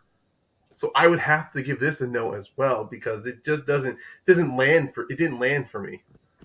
Yeah. And it definitely didn't stay with me over time. Outside of, the whole Eddie Murphy lost to Alan Arkin, that thing. Yeah, that's pretty much what it's recognized for. Eddie Murphy lost to Alan Arkin. Yeah, right. Yeah, this was kind of, to me, personally, I think this is one of Jamie Foxx's weakest performance. Agreed. I think so too. He pretty much, he was like, here's the character, so he just played him at a one note, and that's how it went. If that Dreamgirls doesn't make the list, Richie, what is the next movie you're going to bring up? All right, there's a couple. I'm going to bring up another animated movie. We could talk about another movie in the franchise, but I'm going to bring up Mulan. I think he's great as Mushu. You can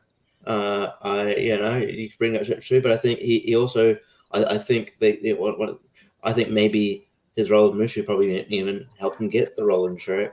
I think he's one of the highlights of the movie. I mean, and there's a lot of, you could say, there's a lot of problems with the remake, and I don't know why they couldn't bring Mushu in, but I think it was very. I think Mushu would have worked for the remake personally. It wouldn't have worked, but still, I think there was. Yeah, but I still missed it. I missed it. I'm like, because I think it just worked for the movie. I think it was really, really, really good. I think he showed early on that he's just a, I guess because he got that iconic voice, but he's just a good voiceover artist, and I think it's one of the more iconic sort of voice over performance, especially in that era where it was only just we're only just a few years in of major actors doing voiceover work. I think obviously Aladdin started that. I'll go Mulan. Jonathan, what do you say about Mulan? Having Mushu not being in the remake is the least of its problems. So that remake was a huge disappointment for me. I was really looking forward to that movie. But as for the animated film, that movie rocks. I like that movie a lot. It full of vibrant animation, great battle sequence. Mushu is definitely the needed humor factor into this serious story that gets kids rooting for the story, rooting for Mulan as a character. So it's a great addition to the movie. The moment where Mulan shoots the I think it's like a dragon firework or something. Yeah, I don't know what with Mushu on top. With Mushu on top of the firework, he's like, "How could you?" He was right there. He just was commenting while he was ascending into the mountain when the mountain was just being destroyed, and wiping out most of the Huns in that moment. There's another anime movie I might bring up, but this one is also on my list as well. So why not? Yeah, I'll say yes to Mulan. Ryan, what do you say about Mulan? This one, wow. You know what? No, I will actually give this a yes because look, I'm not going to do no comparison between the animated and the live action because that's a topic and a can of worms for a different time. But as far as this one goes, every performance from the actors that played each character was great. But Eddie Murphy his character of Mushu is somebody like, of course, you think outside the Eddie Murphy, comedian, signed on to in a way like what Disney did for Robin Williams. But the similarities I see with Robin Williams and Aladdin are here with Eddie Murphy because his character of Mushu, he's someone who has been I don't see demoted, but he's been disgraced. He's a disgraced character looking to redeem himself, and he chooses to help Mulan not just as a way to get redemption, but also because he understands the importance that Mulan is doing. And I believe his character is integral in at least a couple of scenes in this film. He crafts that fake letter to make sure that the troop that Mulan is stationed with are going to go fight the Huns. And then he's also helped integral when it comes with the main battle. While Mulan it is ultimately her and Shang, but Mushu is there as aid assistance. It's really been a while. Like while I'm talking, just the images are popping back on. But even then, Eddie Murphy does a great job, not trying to overshadow the film, but he plays as a great companion along with the film. Not so like you remember this is her journey, and then you have these funny moments with Mushu here. It's more of like they kind of work together as a pair. So it's kind of one of the reasons. So I didn't want to mention the live action, but it's at least at the time when it was announced, the live action was announced at the time. I remember one of the biggest talking points was, is Mushu going to be in it? That's kind of one of the big impacts that Eddie Murphy had with his character. So this would be a yes. So this is a yes. Zedius, what do you say about Mulan? I'll go ahead and say yes, and I say it like that only because I, for the first time, just saw this movie in the Disney Plus era. So, like, I think 19 or 20 for the first time. And I enjoyed it very much, but it wasn't one of the ones I really grew up on. And I think Eddie did great. Adele was a great performance by Mina as well. But I enjoyed overall the movie as a whole. I think this would have been more so in my better Eddie Murphy performances. But again, a difference being between this and Dreamgirls, actually enjoyed this movie. So yeah, I'll say yes. Yes. So very quickly, I did a little bit of research in that time while you were talking. So the reason they did talk out Mulan from there is more because is to try to for the movie to resonate to Chinese audiences because in the Chinese mythology the dragon is a sign of respect and strength and power in that, and using it as a silly sidekick didn't play well with the traditional Chinese audience. So then that's why they sort of went on to these sort of like other tales of Mulan, like the actual source material, to try to rework it and like try and make it fit both worlds, if that makes sense. Well, the writers who did that just sucked at it because it felt foreign. It felt so foreign to the point it was literally like alien. Like who the heck? Like they didn't understand it. But that's, like I said, it's a conversation for another time. But also, if it was released during the Disney early '90s Disney, most Disney animated films always had those sidekick characters, and I get it alienated the audiences. But if you really were to look at the films coming in from Beauty and the Beast all the way up to like '99, 80% of those films had a silly sidekick character. So Mulan just kind of fit into that formula. But I understand. Right. Wait, Um, this is Eddie Murphy. Why am I going off on this? Come on. Jesus Christ. but I'll just sort of bring that out. But I mean, for me, that was one of the positives of the remake because I hated the character Mushu. I really did not like that character. And it was my least. I mean, I'm not that high on like Mulan. Like for me, it's like one of my least favorite like Disney animated movies of the 90s.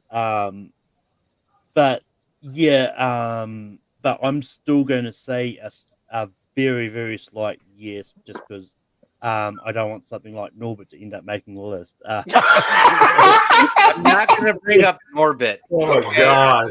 No. You've still got way better movies than Norbit to be able to pull it up. There's so many I know there's still other good things. I just sort of it was more of a case of I don't want it to get to us to get to the end of filmography. The only one left is to bring up is Norbit. So that's what I was meaning. Not that I'm saying that it would happen, but yeah.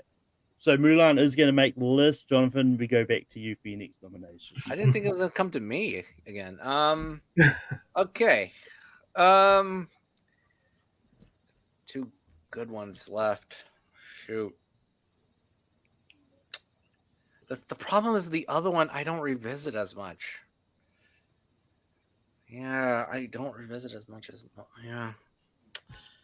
Yeah, I'm just gonna go with the one that I have revisited a lot. So sorry if it doesn't make the list. But if it says no, then yeah, go for it. There is one sequel that should make the list. There is. And I think Shrek 2 is funnier than Shrek. And Eddie Murphy's also really good in it as well as Donkey. I mean, he's actually funnier in Shrek 2 because their journey grows as they are looking for the potion, right? Shrek and Donkey are looking for the potion, for happily ever after potion, just to grow Shrek's and Fiona's relationship, because the visit with the in-laws did not go very well. It is a great dinner scene, by the way. But I think the moment where Shrek 2 becomes equal to the first movie is when they drink the potion, and when Donkey goes and transforms into a horse, he's really funny. I mean, no, he's sexy. What? What's that? And no, sir, he is not a horse, sir. He is a stallion, baby. He's a stallion. Yeah. So I think, yeah, if there's any sequel that should make the list, I think Shrek 2 should make the list because it is equal to the first movie, or lesser or better if you want to categorize it like that. But it is a memorable film. It was a blockbuster when it was released. So Shrek 2. And it has I want to add it because it has probably the best version of Holding Out for a Hero ever made so far. Ryan, what do you say about Shrek 2? Oh man. There's at least one other Eddie Murphy film I want to put on here, but at the same time, I do get that Shrek 2 does have great rewatchability. And the only reason why, just kind of like, even though Richie did Dominique Beverly Hills Cop 2 and we most said no, I think with both of these sequels, the reason why they're good, or at least they're more memorable, is because of the groundwork that the first one laid down. The comedy does come out more in Shrek 2 is because at this point, we've now grown to love Shrek, Fiona, and Donkey together. So when you start adding more characters to this trio with Puss in Boots, with the in-laws, with Prince Charming, the fairy, even then when you bring back the side characters of Pinocchio, Gingerbread Man, which gets that great payoff with him seeing the Muffin Man, like, I will admit, this will be a yes for me. If this is a constant no for the rest, that's okay. We always got great honorable mentions. So I will say yes to Shrek 2, because also Shrek 2 did a great fucking parody of Cops with knights. And it was like really overlooked unless if you are aware of what a TV show Cops. So, I mean, Christ, they get arrested and you have You have Doggy as a horse yelling out, "Police brutality! Police brutality!" Catnip, that's not mine. Like seriously, Oh my god. all that stuff on there. Um, It was really good. So this is a yes. ZS, what do you say about Shrek 2? Yeah, we can go home now. This is 100% a yes. This is the movie that's competing with Beverly Hills Cop as my number two or three of all time. I love Shrek, but I think Ryan hit it whenever he mentioned that Shrek made us love these characters. Now we already love these characters. Now we're going on another adventure with them. And me, the in-laws. Isn't John Cleese John Cleese the- and The dad. Fiona's dad. and Julie Andrews, right? Andrew's Yes. mom. Yeah. Yeah, I think they were great in their roles, but just I think overall this was a great movie. Eddie Murphy was on top of the game with this. Eddie again, him and Mike were doing 100%. Like they were like this in this movie, and again, Cameron Diaz was great. It's not just kind of performance, but I think this helped a lot. And while I haven't seen a lot of the spinoffs of it, I think Antonio Banderas just like he was a perfect addition to the two of these characters as well, to these characters as Puss in Boots. And I just remember when I first saw this movie, the whole cop scene, the whole cabinet, I laughed so hard in the movie theaters when I saw it. I laughed so fucking hard.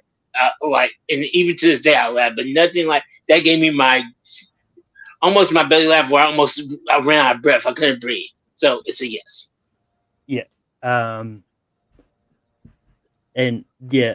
Just very quickly, Shrek 2 is an easy yes for me. There's not much more I can say that no one else has said. And Richie, what do you say about Shrek 2? Yeah, I think I might know what other one Ryan was thinking of. We'll get to the honorable mentions if I'm thinking the same one. But yeah, it was between that and Shrek 2. So Shrek, and yeah, if there's a sequel to put on this list, it's going to be Shrek 2. So yeah, I would say yes. But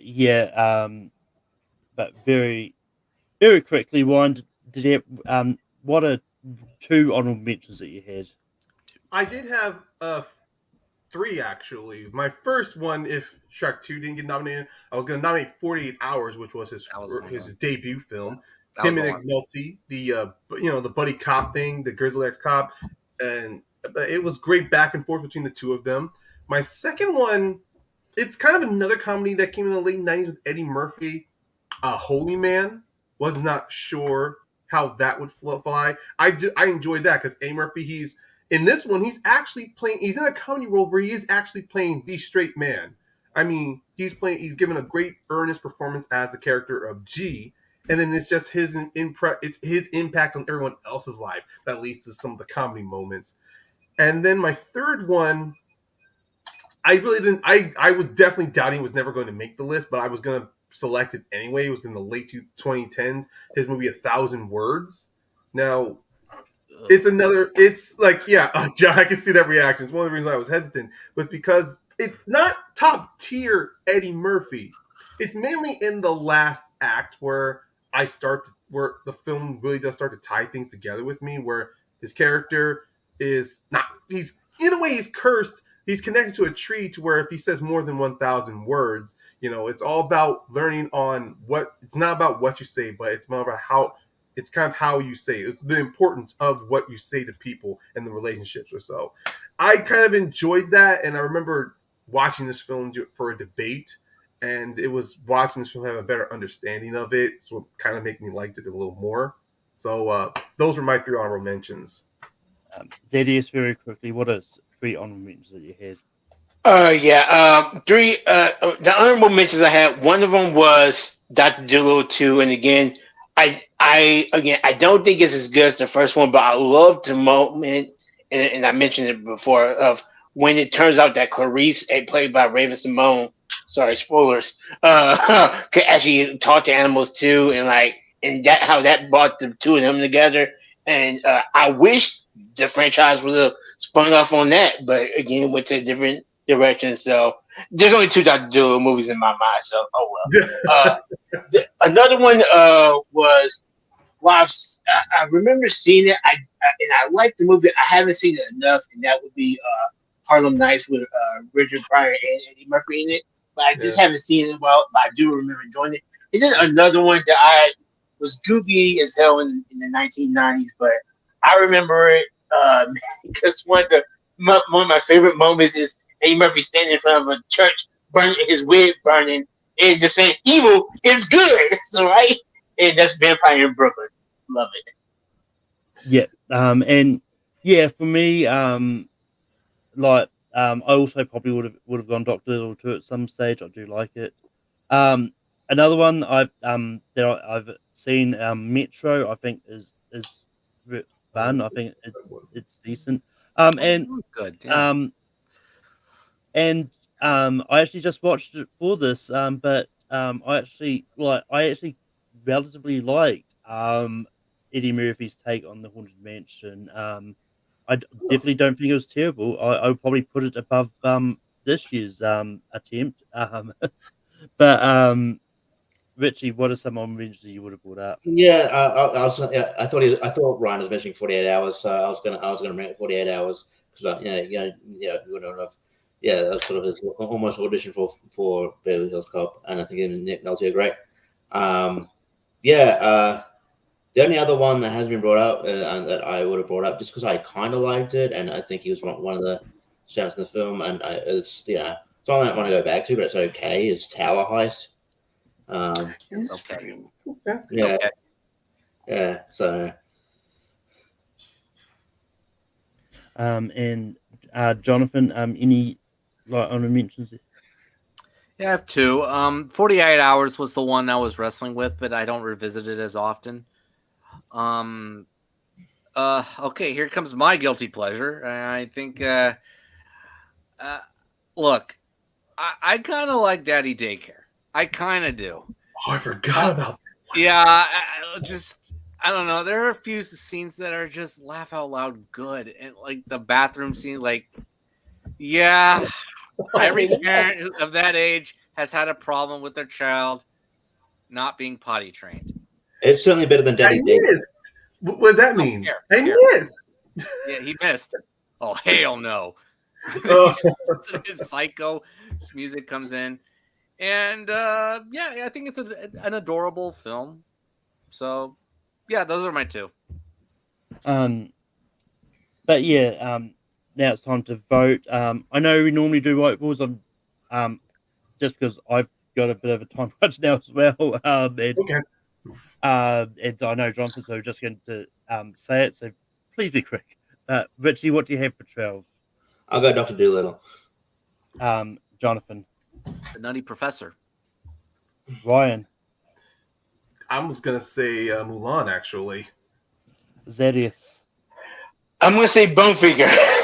Oh shit. Yeah, I was going to say Life. So Well, I want to say what? What do you say? he said Life. life. Oh, Life. Oh. So So- if we got people in the chat. yeah, so first comment in the chat we got Life, Dr. Dolittle, Mulan, Nutty Professor. Natty Professor, and Bowfinger. First comment I see will be the deciding vote here. And Leo was the first one in. It was Yeah. Life. Oh no, bullshit. No. That's Boo. fine. That's fine. It is an underrated film, so. I mean, look, that's Well, Life. It's God damn you, man. God damn you. But Richie, what do you have for 11? I'll still go Dr. Dolittle. Jonathan. Yeah, he's okay. You know what? I'm gonna compromise a little bit because he's more supporting. I'll say Mulan. I will adhere to Mulan. Ryan. Yeah, I'm still sticking with Mulan. Yeah. Zedius. Guys, it's to my guns, Bowfinger. Don't blame me. I'm also going Mulan. Yeah. That's Fair. fair. Mulan. He is more supporting. I think Ming Na Wen is really the star. So. Yeah. I mean, if you look at top billing, of course, Eddie Murphy's gonna be on there. But nowadays, you look at that movie, yeah, Ming Na Wen is definitely much bigger. So Yeah. they definitely look at that. Her name is definitely much bigger. But Jonathan, what do you have for 10? Sorry, it's dated. Nutty Professor. Ryan. Number 10, I'm gonna throw in Boomerang. Boomerang, sorry. Zedius. Bowfinger. Okay. I'm also going Nutty Professor. Richie. Dr. Doolittle. Night Professor. Uh, Then. All right. Nutty Professor is going to be at 10. I'm okay with 10. Ryan, what do you have for 9? I'm gonna stay with Boomerang. Zedius. Bowfinger. I'm going I am. I'm going Dr. Doolittle. Richie. Dr. Doolittle.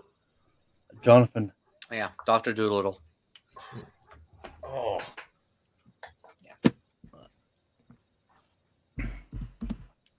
Zedius. Bowfinger. This might be a hot take, but I'm going Dolomite is my name. Richie. Boomerang. And Jonathan. Boomerang. And Ryan. Yeah, Boomerang. Boomerang is going to be at 8. It's back to me, and I'm sticking with Dolomite as my name. Richie. Bowfinger. Jonathan. Actually, between those two, Dolomite. Ryan. Well, yeah, I have not. Between those two options, I have to go with the one I have not seen. So Dolomite. Zedius. You know. Bowfinger. I mean, Ryan, you didn't have to put between those two options, but No, I Dolomite- know, but No, What's it was left? really between those two. no. But what we have left on there, I've not seen Dolomite, so I could not. No. I could not consciously vote that into a top 5 personally for me. So No, that's fair. But Dolomite is going to fall at number 7. But Richie, what do you have for 6? Bowfinger. Jonathan. Bowfinger. Ryan. well, let's put this to bed. Bowfinger. Zedius. What do you got? Trading point. I'm playing a Bowfinger. And honestly, I would have gone Beverly Hills Cop, but Bowfinger is going to be at 6. Now I think this is where we really fight. I'll be honest. Yes. Yeah. I will say the only reason I wasn't like going like Bowfinger at times is just because I haven't seen it. I try not to vote for things I haven't seen unless I need to.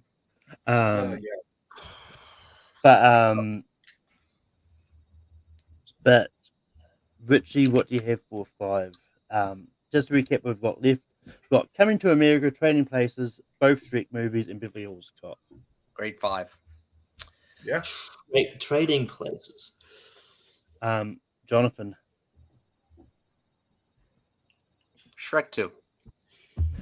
Ryan. I also went with Shrek 2. Zedius. This is number 5. I'll go Trading Places. Oh, God damn it. So I would have gone Beverly Hills Cop, but then it would have gone back to me for the tiebreaker anyway, because we've got 2 Shrek 2s and 2 Trading Places, right? Yeah, Yeah. we do. But yeah, sadly it has to be this one because the other one is my number 1. I bet it's Trading Places. I bet it's that one. Yeah. You would have typed Why that. are these taking so long to type it? You would have typed Yeah. that one. You asshole. You son of a bitch. You know, No, I'll give them that because No, there is I'm not. the one No, scene. trust me. I don't There's hate it. It's just like, God damn it. I'm like, this deserves to be closer towards the top 8, but personally for me. But like, I get and it. to be honest, I probably would have been tempted to just keep typing and just have Shrek 2 like be the troll here. Shrek 2. But Jonathan, what do you have for Shrek 2. I think this is a perfect spot for it. Ryan? Yeah, Sigma Shrek 2.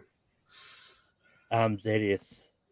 I would go Shrek, but I won't be mad if Shrek is there. I'm gonna go Beverly Hills Cop. Richie. Shrek 2. Shrek 2 is going to be 4. Okay. Oof. Yeah, Tough. this one is one's literally like a tough. fork in the road choices. But Zedius, what do you have for 3? Shrek. I'm gonna go Beverly Hills Cop. Richie. Shrek. Jonathan. Beverly Hills Cop. Ryan. Oh, fuck. I'm going with Shrek because if it wasn't for the other two on this list, we would. Yeah. Okay. Yeah. That's fine. It's mainly because of his earlier works. That's why I'm picking it. All right, well, I think there's one that we haven't mentioned that I think. But with that, we're going to go straight to number 1 because the other was going to become 2 by default. I think I know where this is going to go, but Ryan. Hold on. I'm doing this. I'm pausing for dramatic effect. And just so I can say, sexual chocolate! Coming to America. Zedius. Just let your soul glow. Coming to America. I'm going to Coming to America, the good one. Richie. It would have been weird if you went Beverly Hills Cop after already voting for it to be on other spaces. But yeah, I'll go. I'll go. I'll go Coming to America. Jonathan. Well, introducing our heart's own Mr. Randy Watson. Hey, sweet. Coming to America. Yes. That boy good. Wait, no, don't Nick. It's a collection plate. Oh, I thought it was a trash can.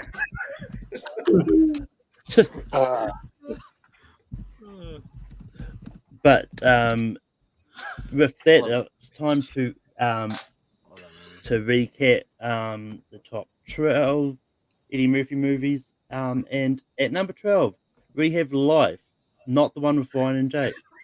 At 11, we've got Mulan. At 10, we've got The Nutty Professor. At 9, we've got Dr. Dolittle. At 8, we've got Boomerang. At 7, we've got Dolomite Is My Name. At 6, we've got Bowfinger. At 5, we've got Trading Places. At 4, we've got Shrek 2. At 3, we've got Shrek. At 2, we've got Beverly Hills Cop. And at number 1, we've got Coming to America, the good one. Yes. But with that, come to the end of this week. Next week is the last episode of Rankin for the year, because after that we'll take a couple of weeks break before we come back in the new year with the top 12 movies of 2023. But next week's episode is going to be top 12 Christmas movies again. But Richie, where can people find you online? You can find me, Movie Hero Network, Lonely Monks, the wrestling podcast I do with Austin Bez Howe, Jordan Owens and Jacob Barber. Jordan Owens and Jake Barber are sort of taking this month off, but they might. Jordan might be around, but it would definitely be me and Austin recapping an old ECW, or one of the second to last ECW pay-per-views from 2000, sort of Massacre on 34th Street. So that should be fun. And then, you can find me on tournament. I think I'll be on Tournament Fights, and I think the next tier rank, the next tier rank I'm on is just talking about the best band according to 100 bands according to Rolling Stone. And then, I'll be on there Seen and Heard Free for All as well. I think I'm on John Mars Horror Free for All too, with for his Why We Love Horror channel, which I'm sure I'll get eliminated very quickly because I don't know any I don't Swedish horror movies from the 70s or something. So check me out there. This is good fun. Jonathan, where can people find you online? You can find me across social media platforms on Facebook, X, Instagram, Letterboxd. It's right there. Cinecaro. I review movies on Letterboxd most of the time, and also Instagram sometimes there.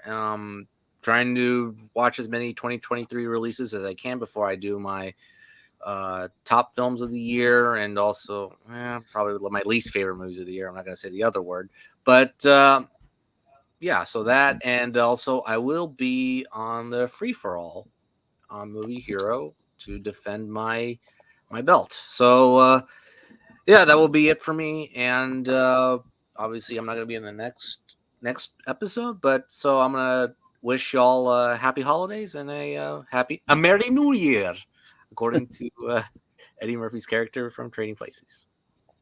Ryan, where can people find you online? I mean, I pop up every here and there, but if people want to consistently find me, you can find me on Facebook, Instagram, or whenever I decide to finally delete my profile on Twitter. But also, I have a wrestling podcast that I co-host with my buddies James Shimo and Brenton McPherson. We have been recording episodes throughout the later half of this year, so we're going to have a huge influx of brand new episodes coming out next year, 2024. And the podcast is called Wrestling, Ramblings, and Rages. It's available on Spotify, Apple, Anchor. I think it's still on Google Podcasts. It's been a while since I last checked, but once we get those brand new episodes up and running, we're going to be sharing them very soon.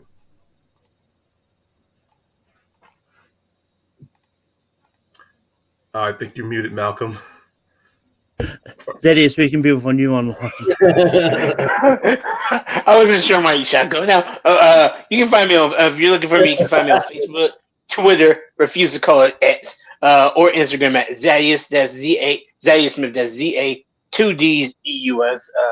Smith is the easy part of my name. And also, I do trivia here and there, be on Rankum here and there. I also will be in the free fall on Movie Here Network, most likely going out the first chance I get, being eliminated. But hey, it'll be fun, I bet you that. But overall, again, as somebody mentioned earlier, this will be my last time. I think Jonathan said this will probably be the last time I won't be on next week's episode. So everybody have a Merry Christmas, Happy Holidays, and a Happy New Year. I mean, I will say next week's episode may or may not be on that Monday because Sunday because I may decide to do it a day early or something. But then again, there'll be a lot of demand for Christmas movies anyway. So who knows, like whether or not you guys get asked, it'll be up to me. But that you can find me on Tape Productions, host Rankum every week.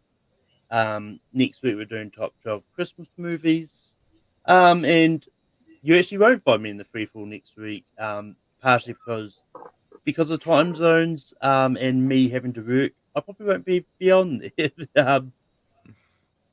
But yeah, and you can also find me popping up the movie nerd.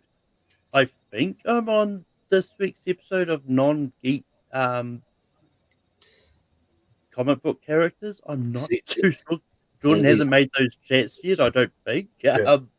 Until the chat pops up, you're not sure if it's official. Yeah, I've been there. Yeah. But yeah, you can also find me over on Full Metal Host Trivia over there. Eventually, I'll be dropping the last match of round 1. And yeah. But until next time, keep watching movies. Merry New Year!